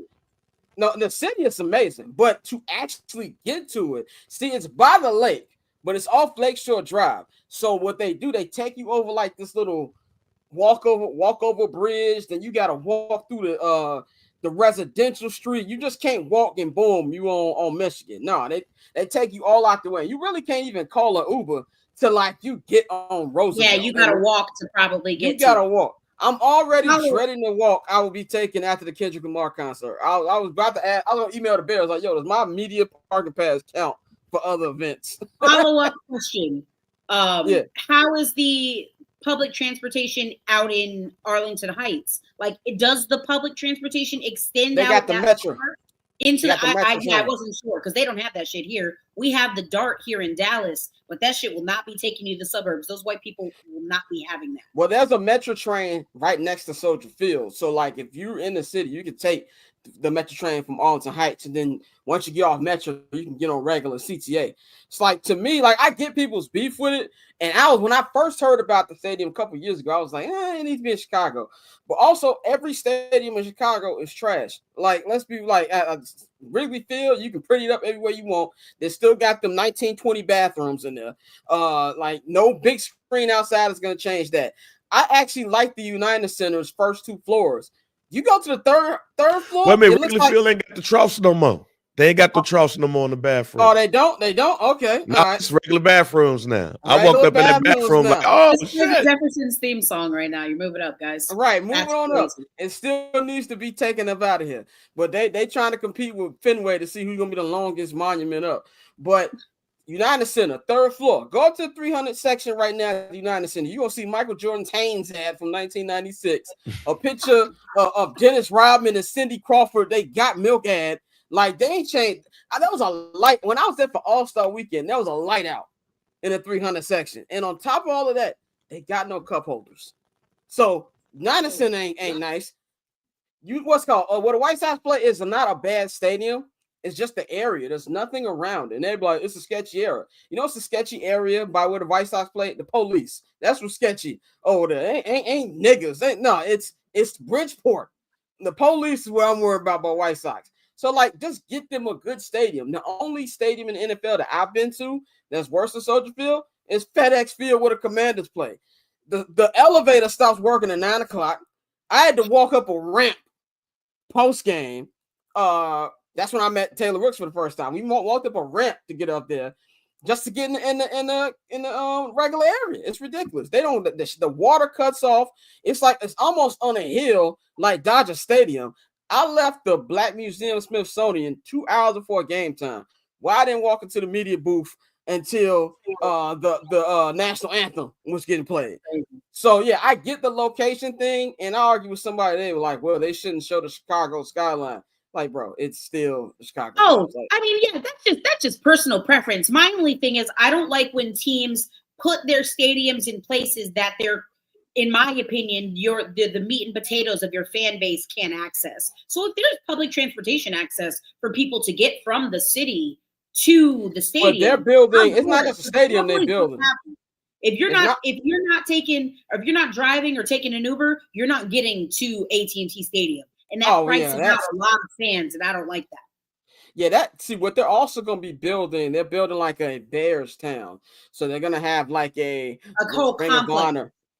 Right, they're going to have a Ring of Honor which I've been saying they need to have for the longest time, because the Bears have the most Hall of Famers. They don't retire numbers anymore because they're going to run out of numbers. Have a Hall of Fame for players who are not going to be in the actual Hall of Fame, but were Bears legends who should be in there. Lance Briggs ain't going to the Hall of Fame, but he's a Bears legend. I know a lot of y'all think Peanut Tillman should be in the Hall of Fame. I understand he made a peanut punch, but guess what? I had eyes, and I watched his entire career. No, he should not be getting anywhere near Canton, but you could put him in the Bears Hall of Fame. You know what I'm saying? So they're going to have there's hotels over there. There's going to be like a whole bunch of other stuff. So it'll be good enough. And if you want to go to the city, hop on a Metro. You'll be there in 30 minutes if you don't want to drive. So that's why I think it'll be good. I just want to see a high-tech, new era 21st century stadium for Chicago, because it's not Chicago. Like, the area hasn't built a new stadium since 1994 when United Center was built across the street from Old Chicago Stadium. So that's what the information is on that. So wait to see the actual details. Before I'm hearing, things are going to be announced after the draft, and it also lines up with what Kevin Warren was saying at the Ben Johnson press conference, where basically he was telling us, like, yo, relax. We were taking care of little tax details with that. And that was another thing. City of Chicago is never going to approve public payment for a stadium. Just wasn't going to happen. Quickly on the Bulls, this be me and Bang. Bang, why do the Bulls hate their fans? Like, these niggas, man. First of all, what I really have to say about this man on the screen right now will get this page taken off YouTube. So because I love not only our show, and I love Pavi and Thomas, my brothers who run HB Media, I'm not gonna say what's gonna be on my mind. But the Bulls right now, they are trying to tank so hard. They have lost 9 of their last 10 games, and they still have a 2-game lead on the final play-in spot over the Philadelphia 76ers. and 2.5 over the Brooklyn Nets. So it's like, even when they try, they can't even do it right now. You got Billy Donovan talking about, well, we know fans don't want to make the play-in game, but we still got to play hard. No, you don't. No, you don't. Now, I'm glad they sent Io for the rest of the season, but you know what you do? Say Lonzo to make his minutes for the year. Sit Lonzo down. Do whatever you got to do.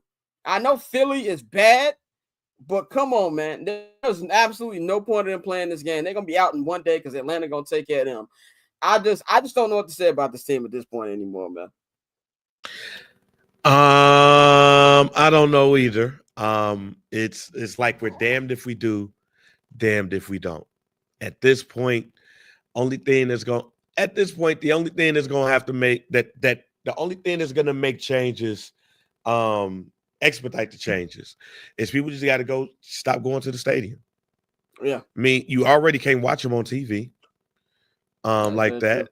So stop going to the stadium and things will change. Even what AK said in his press conference, a couple of weeks back, it's very disappointing. But as I've said for years, some owners don't give a damn about fielding a winner. They only care about fielding a competitive team to get you to come. And as long as the Bulls have the aura that they have, people are going to come. Jerry ain't got to do shit. Spend that money on the shit around the stadium and everything and spruce it all up and everything. And people, they just not going to care. And that's why I said, too, like, he cares about the outside area because as we were just telling Courtney about, like, different things being built in the area, Jerry Reinsdorf is going to be building new stuff around the United Center as the 1901 project just got approved because Jerry Reinsdorf, the money that he made in real estate. So all that stuff by United Center is about to be bars, restaurants, and things like that. So you can come and you can have a good time watching a mediocre basketball team and a terrible hockey team. So come on down. And if you go even a little further, if you get on your car, driving 5 minutes down Madison, you can go meet the Lords. You go get you some Uncle Remus. Bang can take you to El Grand. You can have a good old time out west. You can tell everybody what you saw over there. You out west when numbers are gone. And They just say you on Chicago Avenue. Like, nigga, where on Chicago Avenue? Like, that's when I knew when I found out over there, man. You can see a Fifi. If they still have those anymore, I don't know what the youth do anymore. But when I was outside, niggas had Fifis. So, you know what I'm saying? But yeah, to answer Nikhil said that what NBA team has a worse future than the Bulls. I don't know. Because there's nothing worse than being not good enough to compete and not bad enough to really be bad. Adam Silver will have to freeze that envelope for us. That's the only way I can see them getting Cooper Flag, man. I want to pivot 2 more topics before we close the local hour, man. Next week, as we get ready for free agency, there's going to be a lot of Bears fans complaining about overpaying people because that's what Bears fans like to do. And I've always said that I think overpaying isn't really a thing. And I say that because the market is the market. The market dictates how much these players are going to play. The market dictates what teams holes that they have that you might have to overpay a little bit. If the Bears do pay Josh Sweat, they're gonna have to probably overpay a little bit for him. If Trey Smith was on the market, they're probably gonna have to overpay a little bit. But if it goes out there and it works, doesn't really matter. We heard people saying last year, man, it might be a little bit too much for a running back with Saquon Barkley. Then he had maybe the greatest running back season ever. Courtney, do you think the overpaying is a thing, or is that just something that fans say because they just want to complain about something? Yeah, I don't really think that there's such a thing as overpaying for a proven player, right? Like if someone's in the NFL and they've been successful in the NFL, I don't think personally that there's ever a way that you can overpay for them. You see it, right? I think you can overpay for draft picks. What I fear I know we'll get into that in a little bit, but what I fear teams that are desperate for certain players at certain positions, they can absolutely overpay. We kind of saw it with Carolina, and that's how the Bears ended up in the situation that they're in right now with the players that they have, just because people overpaid in the draft because they were desperate to draft in a certain position. So to answer your question, no, I don't. I think overpaying is a silly thing. Also, it's not your fucking money. It's not your right. What are you worried about? What the fuck are are you worried about? Just sit back and enjoy what the billionaires decide to gift you. That's all. Enjoy the ride. Exactly. That's what I'm at. It ain't my money. I couldn't care less what they do with it. Like, if he doesn't live up to the contract, how does that affect my pockets? It don't. I don't care. Like, I can kind of understand it, I guess, in like I'm a baseball fan. That's my number one. That doesn't even make when people get mad, like, oh, he's not worth that much money. Why the fuck do you care? But like in NFL, I could maybe understand just because there is a cap. So maybe certain armchair GMs might think that they have a better idea of what to do with that limited cap space. But no, I think it's get over it. Bang, what you think about overpaying free agency? Like I said, it ain't my money. Fuck, I give a damn fuck.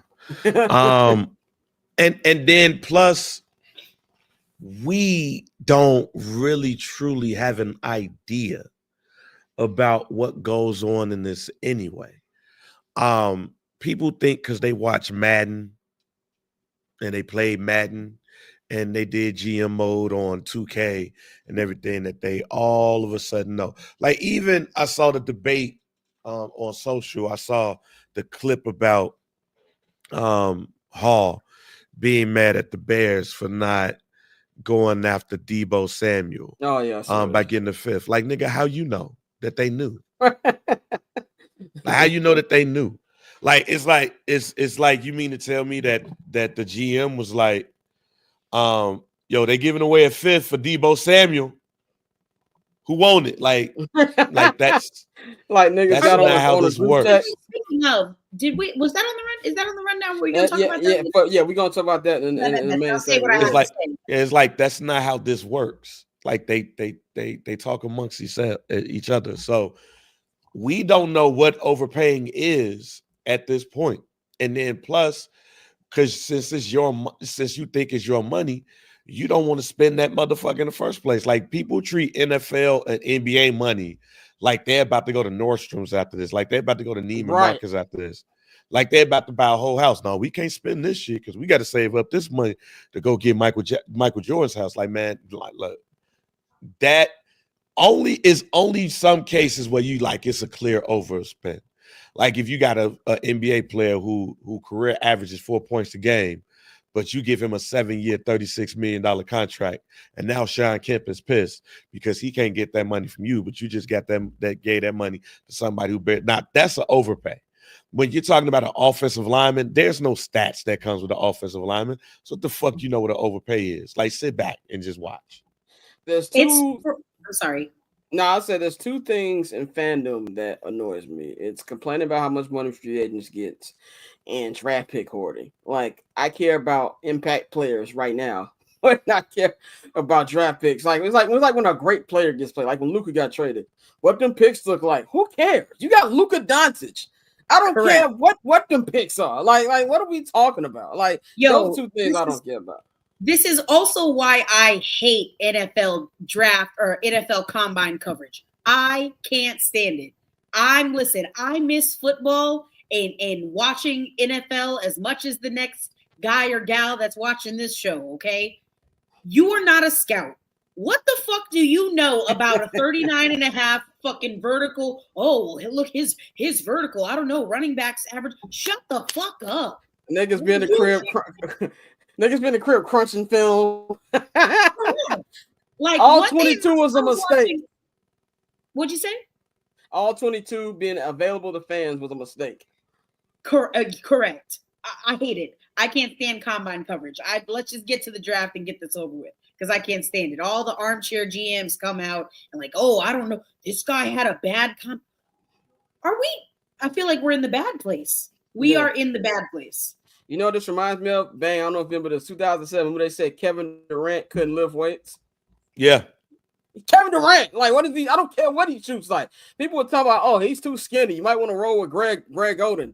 Where's Greg Oden at? Where's Kevin Durant at right now? Greg Oden is picking up a shift. Like, all of it is a crapshoot. like all of this is a crapshoot. Like, even with the I had to explain to somebody. No, when we talked about it on the pod the other day, Akeem Olajuwon, in a lot of people's opinions, was the only sure thing in the 1984 draft. Oh yeah. The only sure thing, because he was a big guy. And Sam Bowie was like, okay, he probably is a sure thing too, but he was hurt last year. Go back and look at how they talked about Michael Jordan when he got They drafted. talked about him dirty. Like, yo, man, he got to learn. He got to learn how to shoot. He can't do that. He can't do that above the rim shit here in the NBA. I just don't think you can win with a guard. I remember that. Yeah, like, so there's no sure things in any sport because injuries and other things can happen. So all of this is a crapshoot. Just play it like it's a crapshoot, and then it'll work itself out one way or the other. And that's the thing I hate. And I'm going to our last local hour topic. One thing I hate too, people just don't like to be fans anymore. And I know that sounds like a lot of nerve coming from a nigga with a podcast. But having said all that, I consider myself well versed on things. And things I don't know about, I just don't talk about. Do y'all see me on here talking college basketball? I don't know what I talk about. I ain't watched college basketball and I don't know how long. You know what I'm saying? Like everybody wants to be a critique of something. Now y'all want to be GMs, like, you know, it's just like when people look up the Drake lawsuit. Everybody is an armchair lawyer now. Like, oh, they settled. That means he's guilty. Like, that's not how this works, brother. Like, and the only reason why that happens is because people I'm not talking about you personally. I mean, generally, and as a woman in sports, I think it's relevant. It's a way of gatekeeping people from sports. Oh, yeah, sure. You say you like sports, woman? Tell me the coach's son's blood fucking type. You know, it's always just the gatekeeping to keep people out of sports is so real. And I feel like that's why we have this sort of movement now where everyone's got to know every single thing about it. Why can't people just, I like the colors. Okay, cool. Enjoy the game. You know, like, happy you're here. Why are there so many fucking barriers to sports fandom? I also thought it was very sus when men be questioning women about sports. Like, who cares, nigga? Like, let her enjoy the game, man. Honestly, every dumb thing about sports I've heard has come from a man. They're like 9 times out of 10, it's been some stupid nigga who watch Sports Center and think they know what they talk about. But that's because we're encroaching on the last bit of what you have, right? Gosh, women can fucking join the military now. Right? Is there a safe space? Yeah, is there a safe space just for us? You know, go watch your Bridgerton and leave us alone. Yeah, it was one of the last things that men just had, and now there are so many women in sports. You know, I don't get it, but I get it. And it's still extra tough. It's tough for anybody, but way more tough for women, especially black women, to even get in this space and stuff you do. You know, we see it all the time. You know what I'm saying? Well, you know, they automatically link to a player. Oh, I wonder if she's dating him or da da da da da da. Men don't ever have to deal with that. So you're right. It's loser stuff to me, man. But last topic in the local hour, the Chicago Bears, their first top 30 visit has been announced. They will be meeting with Heisman Heisman candidate, Mr. Ashton Jenty, running back from Boise State. And this is interesting to me because he's gonna be there at pick 10. It's also interesting to me because we all know that Ben Johnson likes the 2-back system. You know, when we had the Sonic and Knuckles of Demo and Jahmyr Gibbs in Detroit, and I did say there's a lot of players who I don't believe are going to be on this roster. Cole Kmet, I'm looking at you. That's my hot take, and I'm sticking with it. I think they're going to find a way to get rid of that nigga. But DeAndre Swift, I thought he's going to be one too, but after he spoke about him, I think DeAndre Swift is staying there. My thing with Ashton Jenty was actively, I guess, like asking the Bears to draft him at Radio Row Super Bowl week. He was like, I love playing. I would love to play for the Bears. You know, he loves Caleb. I saw a picture of him and Caleb shopping together in Los Angeles right after the season was over, right after Caleb got the surgery on his arm. And he said, I would love to play with Ben Johnson. That's one thing that a lot of people, for the first time in my life as a Bears fan, players want to play for our head coach, offensive players. So he's out there. To me, if they can do enough in free agency, at the offensive line position, I have no problem with drafting Ashton Jenty at 10 if you at least give me 2 signings to go with Darnell Wright. But if you don't, go over there and get that. And this is a deep running back draft. There is a lot of great backs. You can get you a good back in the 3rd round. But Bang, what do you think about this interest? Obviously, it seems like it's mutual. What do you think about Ashton Jenty potentially being a Bear? I like you just said, I like it depending on what happens during free agency. You come out of free agency with 2 out of the 3 interior lineman positions taken care of, then you go and get your best player available. If he's the best player available, you go out and get him. I still think they need to go defensive line. I still believe that they will go defensive line. I don't even think Jenty will be there at 10 when they get there. I don't think he's going to make it. You think he's going first 9 picks? It's potential. He can go one of the first 9 picks. I mean, he's good. It's definitely potential. And when you look at, there's so many other players, like a lot of old linemen. Yeah, you got but the the 2 quarterbacks. Yeah, but I think the running back position has hit a little bit of a renaissance. Yeah. To where if you have a team, like say for instance, let's look at the Raiders, right? If the Raiders tried to go get Stafford. If they would have got Stafford, he's their pick, right? Yeah, sure. And even if they still come up with a capable person at the quarterback position, he's going to Vegas. They miss Josh Jacobs. They could get that back here. But it depends on what they could do with the quarterback position. So really, look, free agency for not just the Bears, but the league starts next week. So we'll see what happens. But as far as him being in the Bears uniform, I dig it. I like it.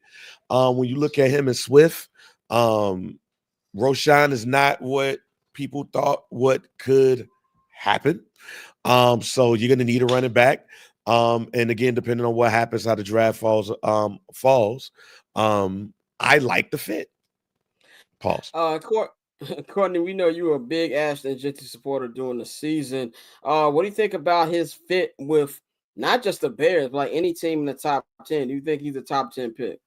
Yeah. Like Bang said, running backs are really making having a renaissance right now. And of course, I think he's incredibly talented. And if he's still on the board when you guys pick, I absolutely think you should take him. I know you have some other needs that need to be addressed. Jonathan Allen is still available. Yes? Jonathan Allen is going to be traded. Yes, so, but that's what I'm saying. If you need to, obviously, you mentioned that defensive lineman was something that you guys needed. Yeah, I don't think it's going to take much to get him. Yeah. I'm just saying. You have proof, right? Like, there's more of a track record than sort of risking, your first top 10 pick of the draft on an unproven lineman. It wouldn't be hurt, I guess, to explore a trade. That being said, if he's available at 10, you have to take him at 10. I think it's a great fit. And I asked Robert that earlier. Who do you think, in those top 10 picks has the potential to have the biggest impact on I think Ashton Jenty could absolutely have the biggest impact on whatever respective team drafts him. I think the way he plays just completely changes the way an offense works and how it looks. I absolutely think he has the most potential this season to have the biggest impact on the team.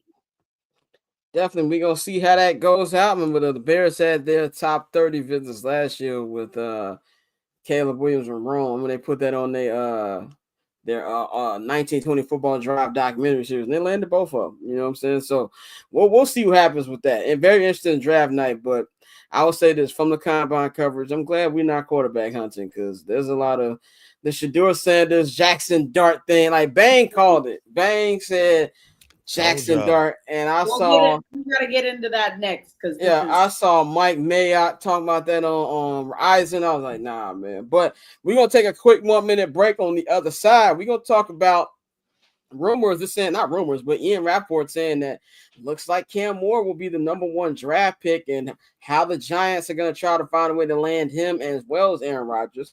We're going to talk about Deebo Samuel being traded to the Washington Commanders. Justin Fields might be a little quiet bidding war going on for our boy, man. And then after we're going to have some NBA talk. Kevin Durant and the Suns have agreed to work together on a trade this summer. The Celtics, can they actually be beat when healthy? And the Lakers are taking control of the 2nd seed in the Western Conference, man. So we're going to talk about all that right after this quick break. So cool. Triple double hat trick, I know the code too. Ice trade, go for trade, yeah, we cold too. Getting paper on display, haters old news. Money on the other line, so I'm not gonna hold you. Money on the other line, so I'm not gonna hold you. Money on the other line, so I'm not gonna hold you. Money on the other line, so I'm not gonna. And we are back, ladies and gentlemen, hour 2 here on I'm Not Gonna Hold You, man. Of course, man, as you look at the screen, follow all those social links. Follow me. Let me get my followers up, man. Follow I'm Not Gonna Hold You's new Instagram page, INGHY Show. Shout out to everybody watching this on YouTube. Shout out to everybody watching this on Twitter. Shout out to everybody watching this on Instagram Live right now. We appreciate everybody watching, man. So let's get into some more football talk before we get into basketball, man. We're going to talk about the New York Football Giants. They have been in the headlines the last week. Of course, they were trying to be in on the Matthew Stafford talks, and they were very, very close to getting. They were offering $100 million contract to Matthew Stafford with just one conversation with Sean McVay and a little bit of Roscoe's Chicken and Waffles. And also remember, this weather is amazing out here. He decided to stay in the City of Angels, but the Giants are pivoting already. It sounds like they could be signing Aaron Rodgers. So Aaron Rodgers won't have to move. He'll be playing in the same building and living in the same city. But their plan is to have Rodgers and to trade up to 2 spots to get the number 1 pick from the Tennessee Titans and draft University of Miami's Cam Moore. And I guess he'll be the quarterback that Aaron Rodgers will groom and help become the franchise quarterback after he gets done playing 1 or 2 seasons, and that can help them compete in the NFC East. As much as I can't stand ayahuasca, man, I think this is a great plan for the Giants. If they can actually do this, I think Rodgers will be a nice stopgap. I think that as long as he's not talking to Cam about not taking vaccines, and the 9/11 was an inside job, I think that's a good on the field tutor to help him learn to be a quarterback. Aaron went through the same thing, being behind somebody who's been in prison right now, Brett Favre, for 4 years, and he can kind of help him on the football side. And as much shit as we talk about Aaron Rodgers, for some reason his teammates love him. And I think for the Giants, it kills 2 birds with 1 stone. You can actually compete now in the NFC East, which is even though the Philly has a nice control over it, it's still a competitive division down to the last week. That gives them time to compete right now, and they don't just have to throw Cam Ward into the fire. So, the Aaron Rodgers thing seems like the more likely one. We'll see what kind of deal it would take to pry that number 1 pick out from Tennessee's hands. But if this actually goes on, I think this is a pretty good move for the Giants. Courtney, what do you think about this news and this potential move that they've got going on? I really, really, really, really don't understand why we are, and I'm not talking about you specifically. Why are we? I feel like we're past the expiration date on Aaron Rodgers making any team that he's on a contender. Are we really still doing this? Now, I'm not saying they'd be a contender, but I'm saying that they can compete in the division. I mean, there's 2 teams that are already better than them, and you could arguably say that even the Cowboys would still be better with the Giants. Cowboys is 100% a toss-up. What I'm saying is this: like, let me define compete. Like, I'm not saying they won't win the division. Especially if they're saying that their ownership is only going to give Joe Shane and that administration 1 more season. How does that help?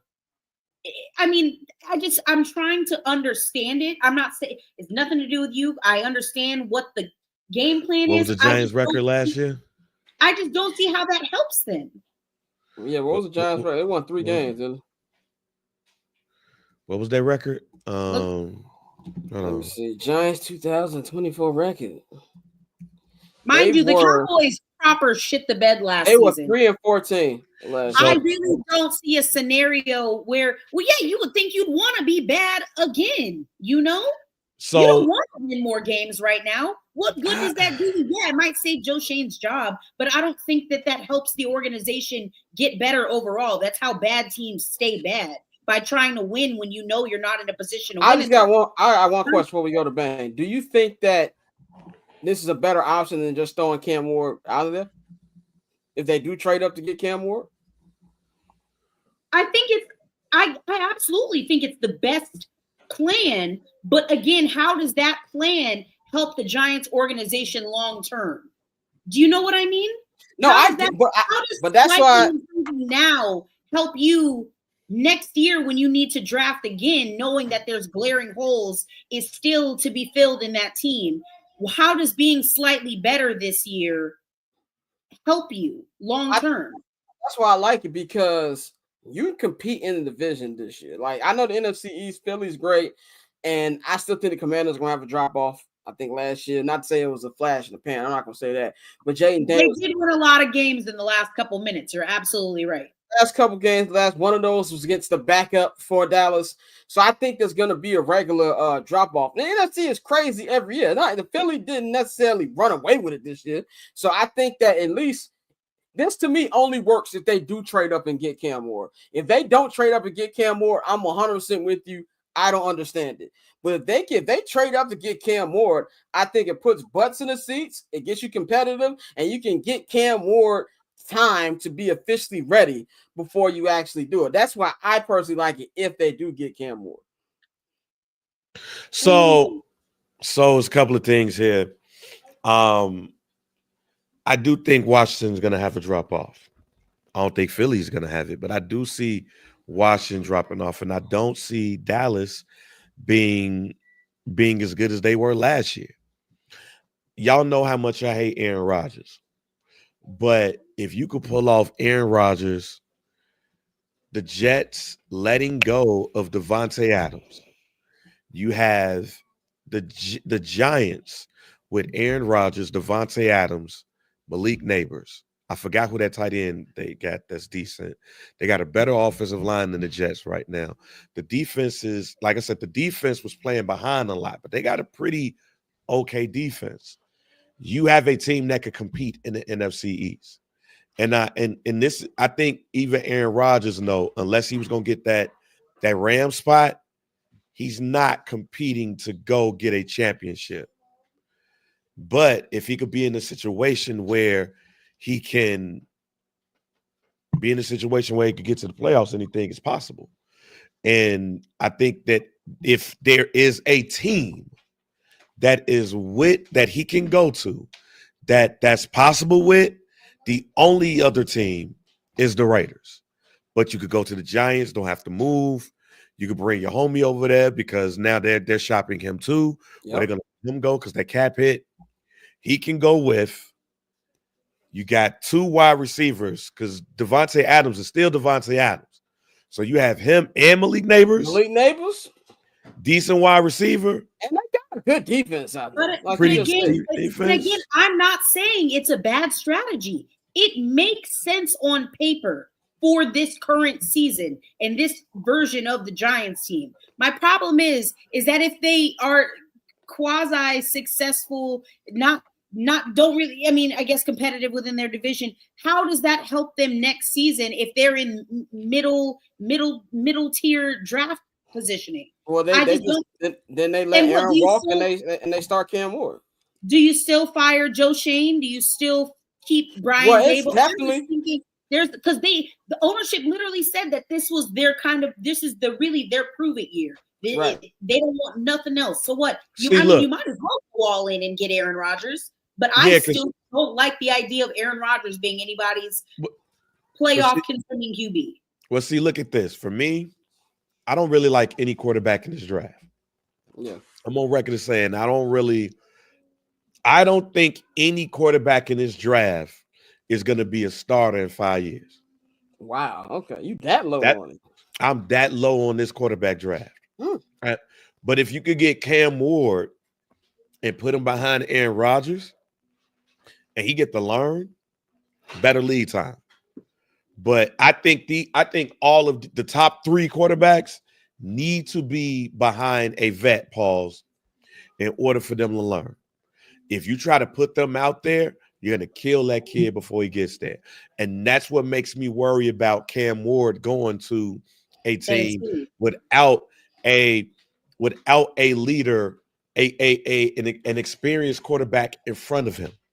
So that's how it works. Mm-hmm. If you get Cam Ward and you have Aaron Rodgers and he get to sit behind him, I mean, Jordan Love sat behind him.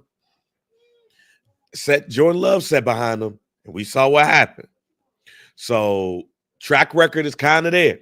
Yeah. So we'll see what happens. But like I said, I'm not a fan of in agreement that Jordan Love was huff. I mean, he's huff, but he's a starter. I thought he was going to be way worse than what he is. Remember what I just said. I don't think any of the top 3 is going to be a starter in 5 years.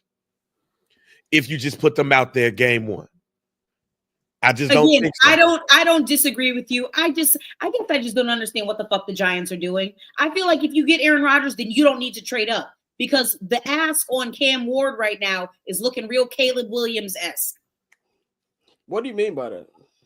I mean that they're asking for a lot. They're asking for a lot of picks. I got you. Yeah. Just had to defend my quarterback for 2 seconds. You know, like when Bears fans, somebody talk about a quarterback, we get like when niggas talk about your family member. Yeah, I wouldn't even. I'm just being real. That's what the Titans' ask is at this particular moment. I mean, again, that kind of dictate what happens there. Set a precedent. I do find it interesting that this. But I just don't think you need to trade up. If you're the Giants, don't trade up. Just take whatever quarterback is available. Well, a lot of people feel high about Cam, and you don't know if that's their guy. That's why I disagree with Bang on that. I think Cam Ward's a fucking star. I think Cam and Shedeur can both be good. I just feel like it's going to be a longer. You're on your own on that one. You don't. Yeah, I'm going back Shedeur. I got more faith in Shedeur than I got Cam, and I watched a lot of Miami football. I like Cam. My biggest issue with Shedeur is he's more of a pocket quarterback. Like he don't use his legs at all, and I feel like he's got to be any quarterback needs to be with the right offensive line, but he needs to be with a good offensive line. But I think the way that he's adapted, being with 2 different programs, he didn't have 5 or 6 offensive coordinators. Now, granted, the NFL is a lot different than college ball. But I have a lot of faith. He's Deion's son. He's been under the spotlight forever. I think him going to like a team that like the Giants or Raiders who have a lot of eyes on them, I think he's going to be good. I get the concerns for him. I don't think this is not like last year's draft where you had 2 Heisman winners and Caleb and Jaden, and a lot of people were high on Bo Nix last year, and obviously he backed those claims up. This is not that kind of draft. I think if Cam and Shedeur do become good, it's going to take a couple of years before they do good. But I've got more faith in Shedeur. But for this actual plan, I ain't got a problem for it, man. But let's stay in the NFC East. Let's talk about the team that made it to the NFC Championship game, the All NFC East Championship game. That is the Washington Commanders. Of course, they've got the offensive rookie of the year in Jaden Daniels. He had maybe the best season for rookie quarterback ever. Had them close to a Super Bowl, and now they're adding another weapon to the offense. Mr. Deebo Samuel. Deebo Samuel had a choice to choose between the teams he went to. It was either Washington or go to Houston with C.J. Stroud and the Texans over there. He had relationships with both. I think he knew the GM of the Commanders, and of course, D'Amico Ryans used to be one of the coaches over there in San Francisco. The Commanders only gave up a 5th rounder. I mean, when I first saw it, I was shocked, not because of obviously what a player that Deebo used to be. He's not that anymore. It's kind of wild to see what his actual value is. That's what was actually more shocking to me, more than the actual 5th rounder. For this, I think it's a chance you take. If you're Washington, I mean, if it doesn't work, it doesn't work. I mean, you have a lot to build off on from last year. I do think there will be a drop. I do think that it's going to be interesting to see how Jaden Daniels reacts to an entire year of defenses having film on them with expectations for them now. There was no expectations for the Commanders last season. Nobody had them winning 12 games and be like 60 minutes away from the Super Bowl. So it's gonna be expectations now. Can he bounce back from that? Can Cliff Kingsbury continue to call great plays, and things like that. But I think it's a good addition for them.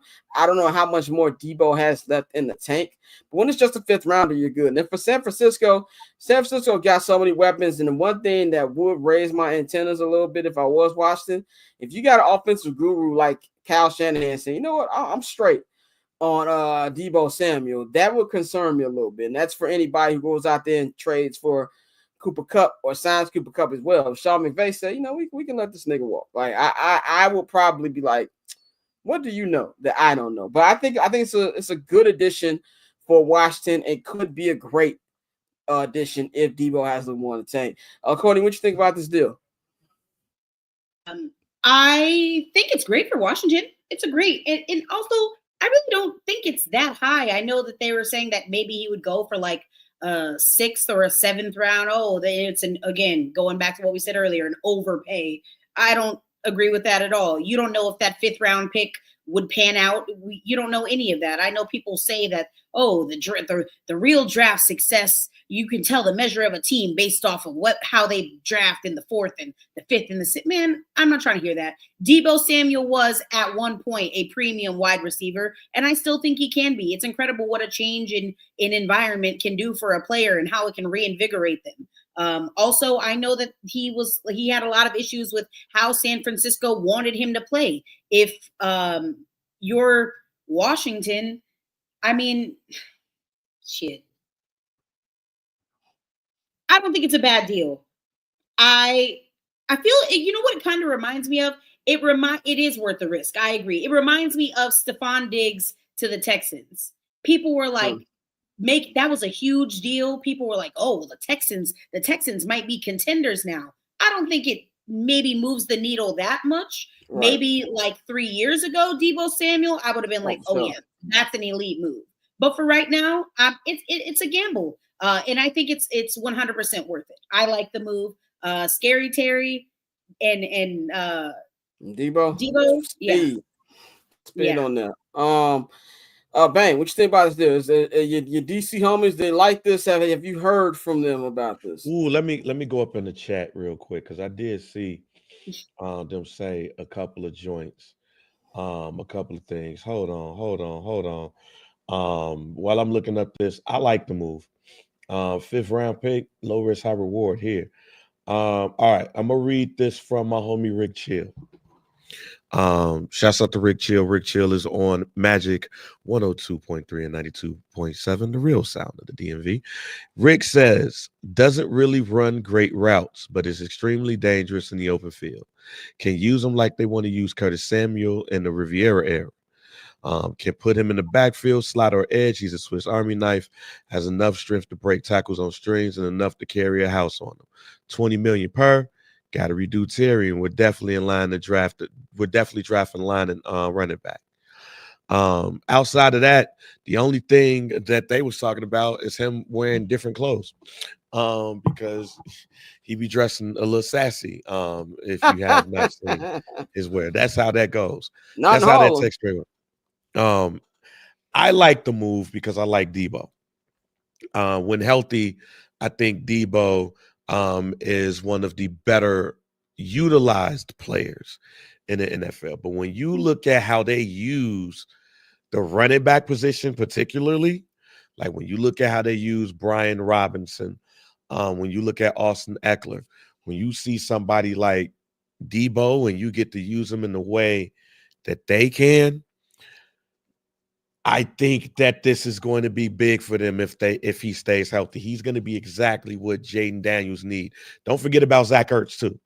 Yeah. So this is. But see, even with Ertz, like that's part of the reason why I think the Commanders might fall off a little bit. Like, how much left does Ertz have in the tank? Him and Austin Eckler. Like, was last year the last kind? You know, when your iPhone battery is like on 10%, you're like, I might be able to get home with this. I'm with you. I agree. I just think Deebo extends that battery life a little bit. Deebo Samuel is that charger that got a little short in it. But all you got to do is just move it, maybe that step bitch the right. phone down. Yeah. Yeah, that Getting happened that to my bitch right. charge. It lasted 2 more weeks before I had to replace it. Yeah, so I think he extends that a little bit, and that's still not saying what you're going to do in the draft, as well. But to me, this helped. The one person this helps out the most, Scary Terry. Yeah. Yep. You thought you couldn't double him then? Really you can't double him now.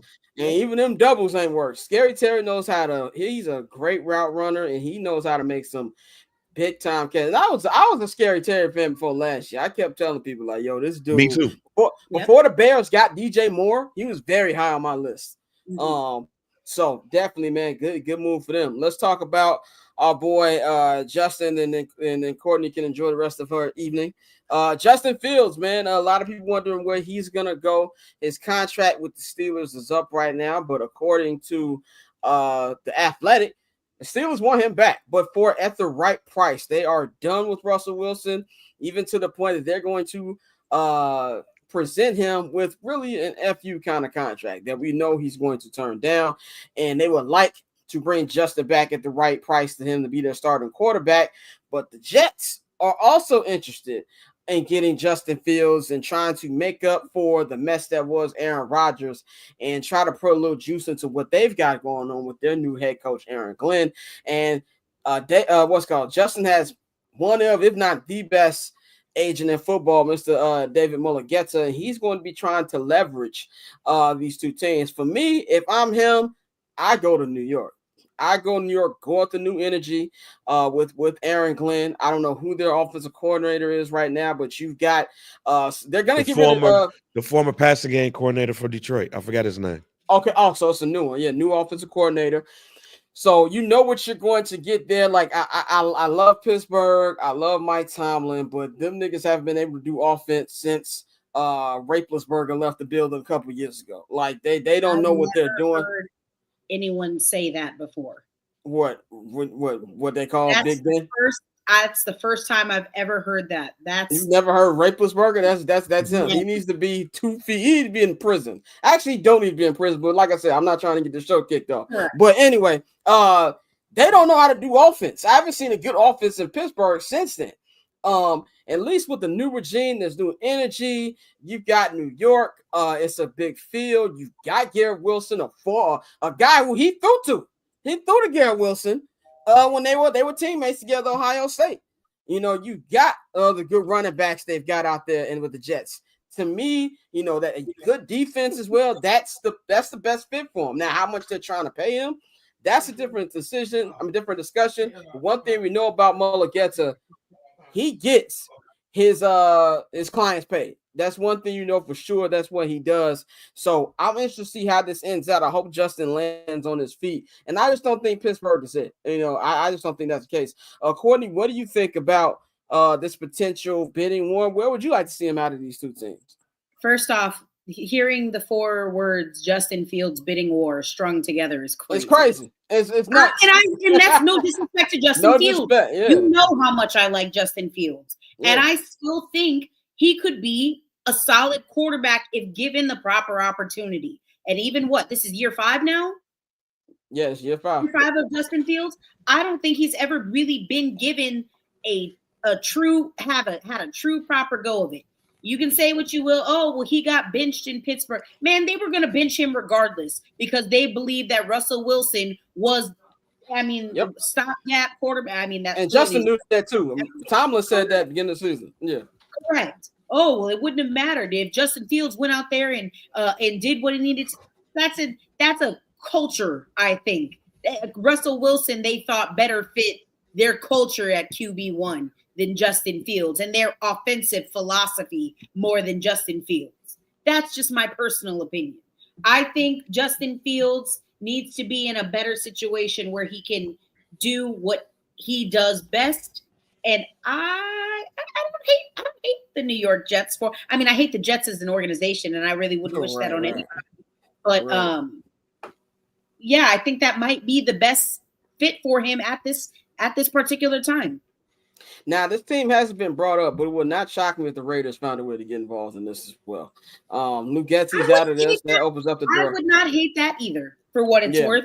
Again, say what you will about the Raiders. At least you have Tom Brady there in ownership, and you have Pete Carroll and Chip. And Chip Kelly. Yeah. Absolutely. Oh, yeah. It's not about Chip Kelly. Another Ohio State connection there as well. I don't hate that. Yeah. Bang, what you think? I like the Raiders fit better. I hope that the Raiders go ahead and grab him. But I'm not mad at the Jets because if you look at Justin behind the running game, oh my God. That's not a run. That's not a team I would want somebody like Justin Fields to go to. Yeah. With what he's done with extra running backs around him. Brees Hall, and I forgot my other man name there. But boy, that would be, I would not mind that at all if I'm the Jets. But I like the Raiders. I would hope that he take a stab at the Raiders. The Raiders take a stab at him. Pete Carroll, Chip Kelly, I think he'd be all right there.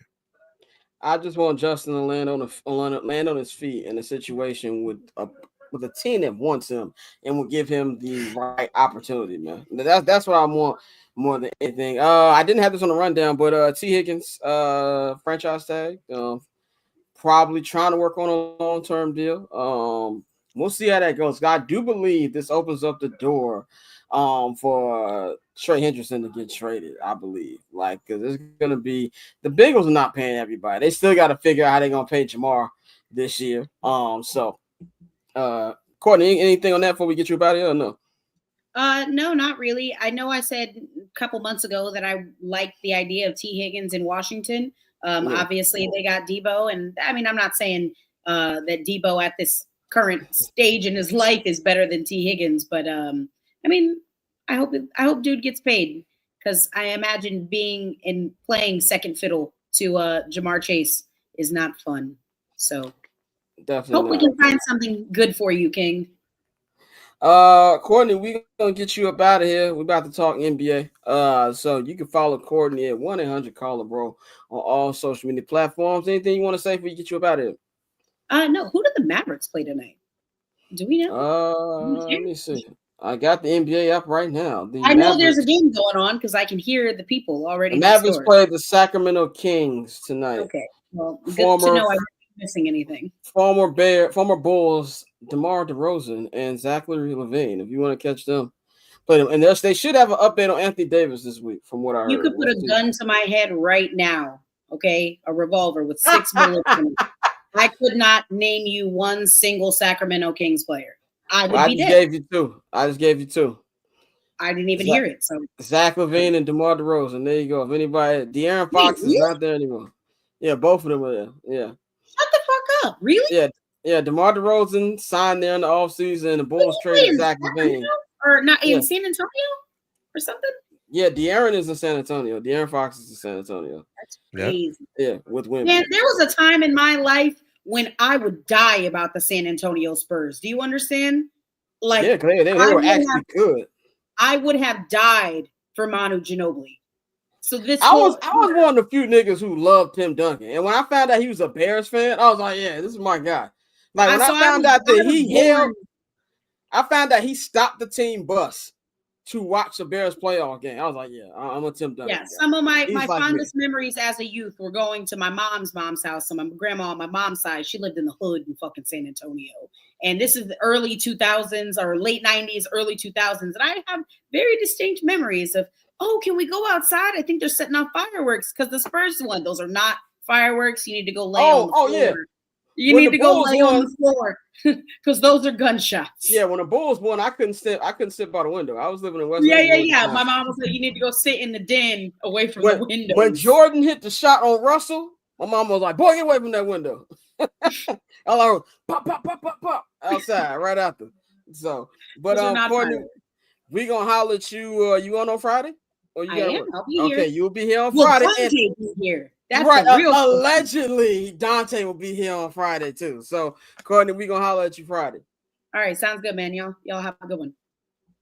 All right, we're gonna spend these last 20-30 minutes here to talk about the association in the NBA, man. Shout out to everybody watching this, man. I want to talk about Kevin Durant and the Phoenix Suns. The Phoenix Suns are like, I never thought, by the way, I never thought this little big three they got was ever going to work. I actually was where I'm looking at Bang right now is where I was looking at Kyrie Irving when the trade happened. I was at Staples Center at the end of the game. I don't know, Bang, you remember that clip where shout out to my boy Thomas. Thomas got thirsty to ask Kyrie, what you think about the KD trade? And Kyrie was like, we just won the game. Like, can I talk about the game? Like, when the trade went down and I was in the locker room area, media area at Staples Center when the trade went down, and I think it was Kyrie's debut as a Maverick when the trade actually went down.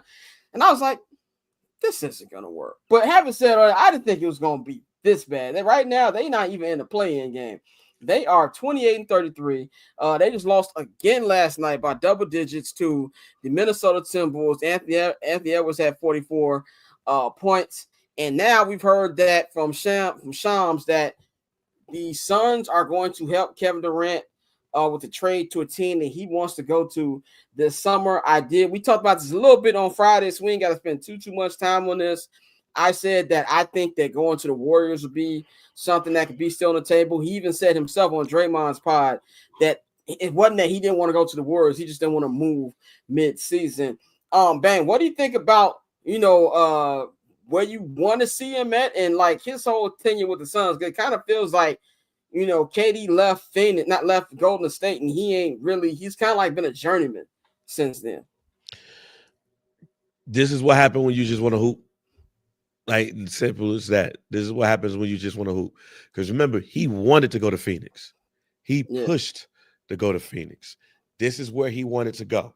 Just like he wanted to go to Brooklyn. He pushed because that's where he wanted to go. All right. So, because he wants to step out and make his own lane, but he just wants to hoop and all of that. I don't know.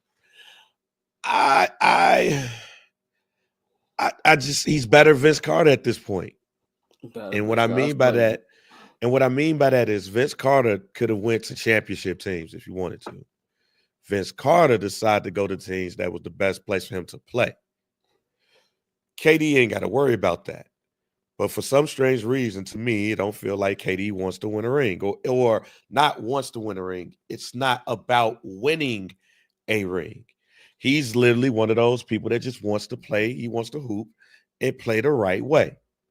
And if we get there, then we'll go from there. They're not playing the right way in Phoenix. They wasn't built the right way in Phoenix. Phoenix tried to double up on the big three thing that ain't working no more. Teams are working. So could I see him on Memphis? Yes, I could see him on Memphis. That's actually the place that I like to see him go. Him and Desmond Bane and John Morant. I like that because they still got a full team. They got a lot of role players who be doing work that you don't even really be hearing about. I like to see him on a team like that. I like to see him low-key. I like to see him on Orlando. Like, I like to see him on teams like that. But for him to win a ring, he got to go to, like, Denver. He got to go to L.A. He got to go to the Clippers. He got to go to San Antonio. Because him, Wemby, and those young players, like, yeah, but he just want to hoop. So I'm with KD wherever he feels comfortable with. Go there. I just want to see KD in the playoffs again. Just give me KD one more shot. Like, I feel like Steph and LeBron are getting their one more shot right now. Like, and we're going to get into LeBron in just a minute, but that's what I just want to see. Like, KD is, I don't think KD, I don't think we're going to realize after he retired just how great he is. Like, he is such a ridiculous hooper, and I've never seen somebody who played basketball who made the game look as easy as Kevin Durant makes it look. Like, don't even be looking like he's breaking a sweat half the time. And I want to see, I'm a sucker for nostalgia. I want to see him and Dre and Steph and Jimmy give it a shot. Let's see what we can do. Let's see, can we crank out title number 5 in the Steph Curry era? And I do think it's a legitimate shot there. I do. The other team I like to see him in, if it's not Golden State, Dallas. I would like to see with Dallas. Him and Kyrie got a great relationship. If Anthony Davis can stay healthy, and then you got the Derek Lively, and you got PJ Washington, you got our man Gafford, You know what I'm saying? Like, I'm with you, Shane. I want to see KD get one more. That's what I would like to see. And he's not going to cost that much. At this particular point in his age, this is not something where the Suns are going to get a lot, and I think the Suns expect to not get a lot. And so usually when you have a team that's in sync with the player to get them to where they want to go, they're going to make it work, man. So I think that's going to be one of the top stories this offseason. And even I can't see Kyrie turning down $350 million, but it wouldn't shock me either. And if you're the Mavs, to get rid of the PR stink that's coming from this Luka Doncic thing, you want to be able to get, Kevin Durant, maybe give the fans something. Obviously, he's 10 years older than Luka, not the same thing. You know what I'm saying? But that's something I feel like would be a good fit with Dallas, man. Let's talk about the defending champions, man, the Boston Celtics. Celtics had an interesting weekend. 2 primetime games at the crib. Right after we wrapped up the Friday show, I was getting ready to watch this game. I was like, oh, man, this is going to be a good game. Cavs and Celtics. And them niggas was up 25. You know what I'm saying? I was just like, well, let me cut on whatever I was watching at the time and edit while I'm watching that. And I checked the score at halftime. It was a 12-point game. And they came back. The Cavaliers won that game, major game, by Donovan Mitchell, 41 points. What made it funny was because Jaylen Brown and Jason Tatum was like, get these niggas out of here in the first quarter. I don't care if you're Michael Jordan. You should not be doing that in the first quarter in a 20-point game, especially in today's NBA, where a 20-point game essentially is a 10-point game with the amount of threes that people shoot. But then they lose that game. But then yesterday, they come out there and they beat the Denver Nuggets. They beat the Denver Nuggets and they look good again. Kind of like a 2-part question, man. Do you think a healthy Celtics can be beaten? I know we did the championship tears on Friday, but was there anything from this Cavaliers win that told you that this could be a legitimate threat, even with healthy? Because we all know Drew didn't play and neither did Kristaps Porzingis for the Boston Celtics. If the Boston Celtics are healthy, nobody's beating them in the 7-game series. If they're healthy. I know we was kind of like shitting on their coach for a little bit because he looked a little delayed. Sometimes in the eyes, look a little delayed in the eyes. Sometimes you be like, man, what the fuck wrong with dude? But he's not gonna let up. Like, this is a dude that's ready to die. Like like their coach is ready for Jesus to come. Like, any nigga that watch the town every time before a game is not right in the head. He's ready for Jesus to come. Like, that's where he's at right now. I don't think that healthy there's a team that can beat them. With that being said, though, they will beat themselves. They will they will do it to themselves. And that Cleveland game is a perfect example of that. That's a team that shouldn't get laxed. But I don't think that the coaches, once we get to the playoffs, I don't think that coach is going to let them do that and they're going to go ham. I ain't saying fo ham. I'm just saying that they're going to win the championship if everybody comes out unscathed. Yeah, I agree. I'm 100% with that. I think just the way this team is, I think it's kind of like what you said a year ago. I think it was shout out our man Black Trey with the new move. Shout out to Trey. He got a new podcast, him and Seth Curry. We got to have Trey back on here and talk about that. But Trey said, we were talking about the Celtics right before the playoffs started, and you said that, if the Celtics get one, I believe they're going to run a couple off. Yep. And this I stand on that. Yeah, like if it wasn't a hot start that nobody thought that Cleveland was going to have coming to the year, they would have been the number 1 seed again. And I think pound for pound, now that monkey is off Jason Tatum and Jaylen Brown's back, and as much stuff as we talk about Jason Tatum, wish he was an alpha, wish he did more, wish he did that, he don't care. Jaylen Brown don't care. That team doesn't care. They know how they're going to win and how they're going to do it. And now they've got that championship swagger to know, like, we can just get through the regular season and we're not scared of playing anybody in the playoffs. You know what I'm saying? And so that's something that I feel like will be good to do.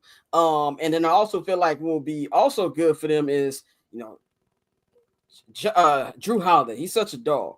Kristaps Porzingis. I love the Cavaliers. I think they're a really deep team, and I believe in them way more than I did in the beginning of the season. I still got to see it, and I think a lot of that depends on how is Evan Mobley going to play. The question is not Donovan Mitchell. Donovan Mitchell is a playoff performer. We've seen him do it in Utah. We've seen him do it in Cleveland. If the guys, if Evan Mobley, Jared Allen, and Darius Garland, who has not been good, was not good in the playoffs for Cleveland last year, can step up to the plate, they got a shot. But they've got to play almost perfect basketball because the Celtics are just too deep. And that's, I think, would be the issue for them. And their defense is ridiculous, man. And when you, let's just say, let's lock down Donovan Mitchell. Do you believe that Darius Garland can take the shots he's got to take? Because it's not just them two in Brown and Tatum you got to worry about. Drew Holiday, he's won 2 championships, had a lot of clutch shots with Milwaukee. And now we're seeing Derek White. Yeah. But now, I will say this, Cleveland, Evan Mobley, man, I did not expect this. Me neither. I did not expect this from Ed. He's just taking off. He has to be the X factor in order for them to beat them in the 7-game series. That's just not going to happen, though. But I did not expect what I'm seeing here. Yeah, exactly. Last topic of the evening, man. Before we get up out here, we got to talk about the Los Angeles Lakers. The Los Angeles Lakers have won 6 in a row. They are 8-1 since getting Luka Doncic, 8-2 overall in their last 10 games. And now they are the number 1 seed with a 1-game advantage. Number two seed. Oh, I said number 1. Number 2 seed, my bad. Number 2 seed over the Denver Nuggets. Denver Nuggets lost last night to the Celtics, and the Lakers beat the Clippers for the second night in a row. And you know, this times are changing. You know what I heard on the radio, and not just the radio, but on TV today? They said, look, Luka Doncic and the Lakers. Not LeBron James and the Lakers. Luka Doncic and the Lakers. And this is something where I actually think LeBron is very happy about this. Like, I said this on the show when the trade happened. This reminds me of Kareem and Magic. Now, granted, LeBron is 6 years older than Kareem was when Kareem got Magic. But this is going to give him new more life. I said last year was going to be his next season. Would not surprise me if he plays 2 more. I think that's the max that he's going to play. But this team, man, I love how they're playing. I think they're going to finish with the number 2 seed. I think they got a chance because their March schedule is tough. Austin Reeves, he survived a big injury with the calf. I was worried about that when I saw it on Friday. He is day to day, but we gotta give love to JJ Redick. The way this team is playing, just the way they adjusted in 2 nights. You had Zubac have a big game, 27 and 12 on Friday. 2 nights later, they holding the 12 points and 9 rebounds. Great defense right there. He has unlocked something, and Rui Hachimura, he's been hooping. Now, the big concern for me playoff time is they still don't have any center. I'm sorry. Jackson Hayes is going to get dogged by all the top centers in the Western Conference, especially in a second-round matchup with Denver if that ends up what it being. Like, I think Richard Jefferson said this on his show. Like, he's like, Jokic is like 32-year-old LeBron, where it don't matter what's around him. He can win a series by himself. Like, it didn't matter that LeBron had Mo Williams or whoever the other niggas he had. He can win it by himself, and the same thing with them. But as far as regular season, they've got a shot.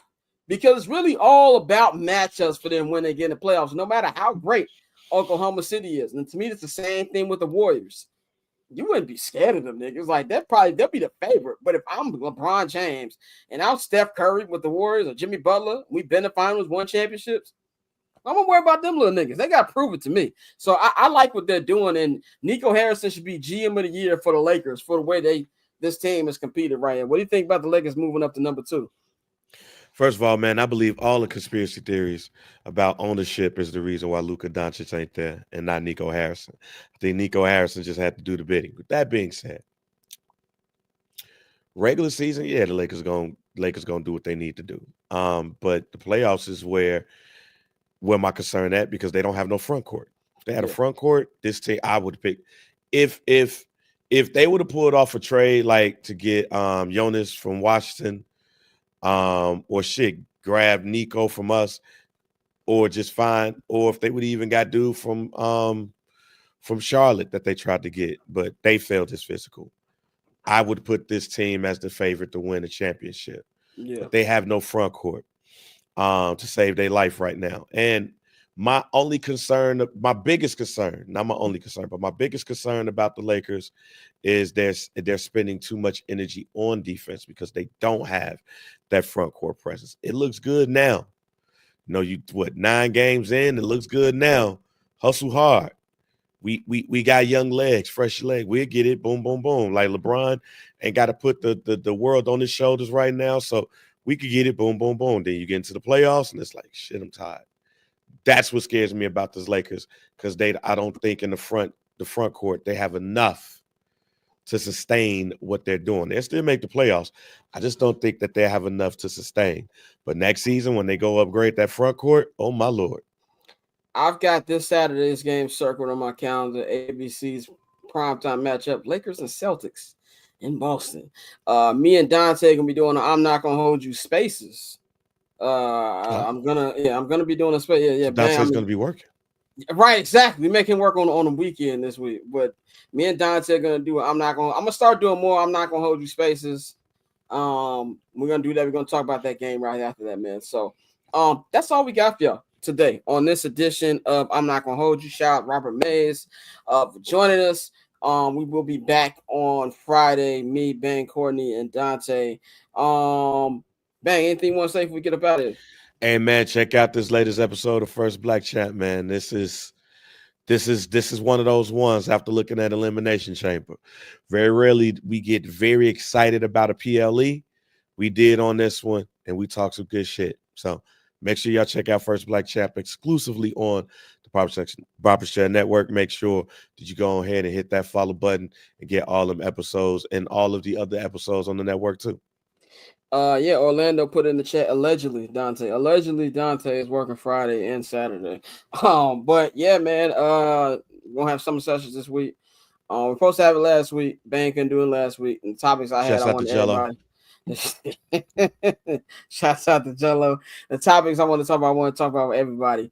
So we're gonna have that up on there on the Patreon this week. And shout out to everybody watching, man. But of course, you can follow me at all social media platforms at Barberchair Scott. Follow Barber's Chair Network at Barber's Chair Co. on all social media platforms.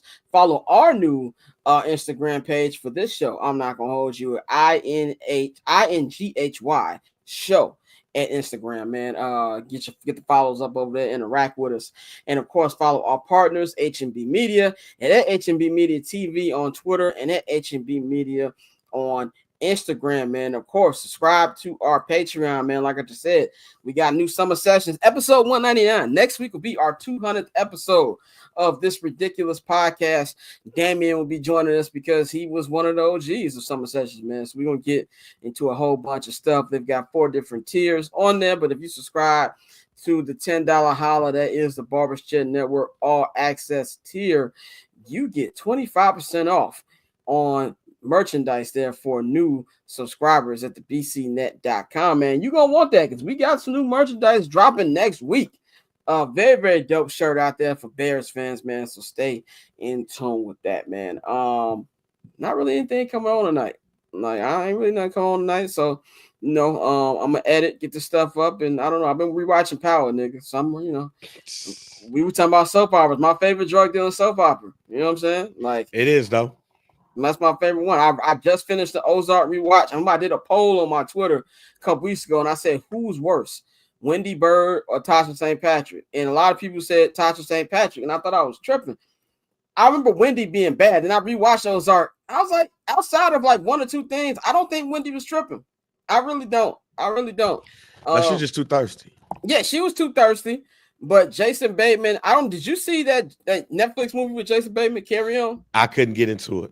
I absolutely loved it. Maybe because I know LAX like the back of my hand, and I was like, yo, I know what this is at. I like this character, but I was just like, yo, I liked his acting, but it reminded me of Speed, but in the airport.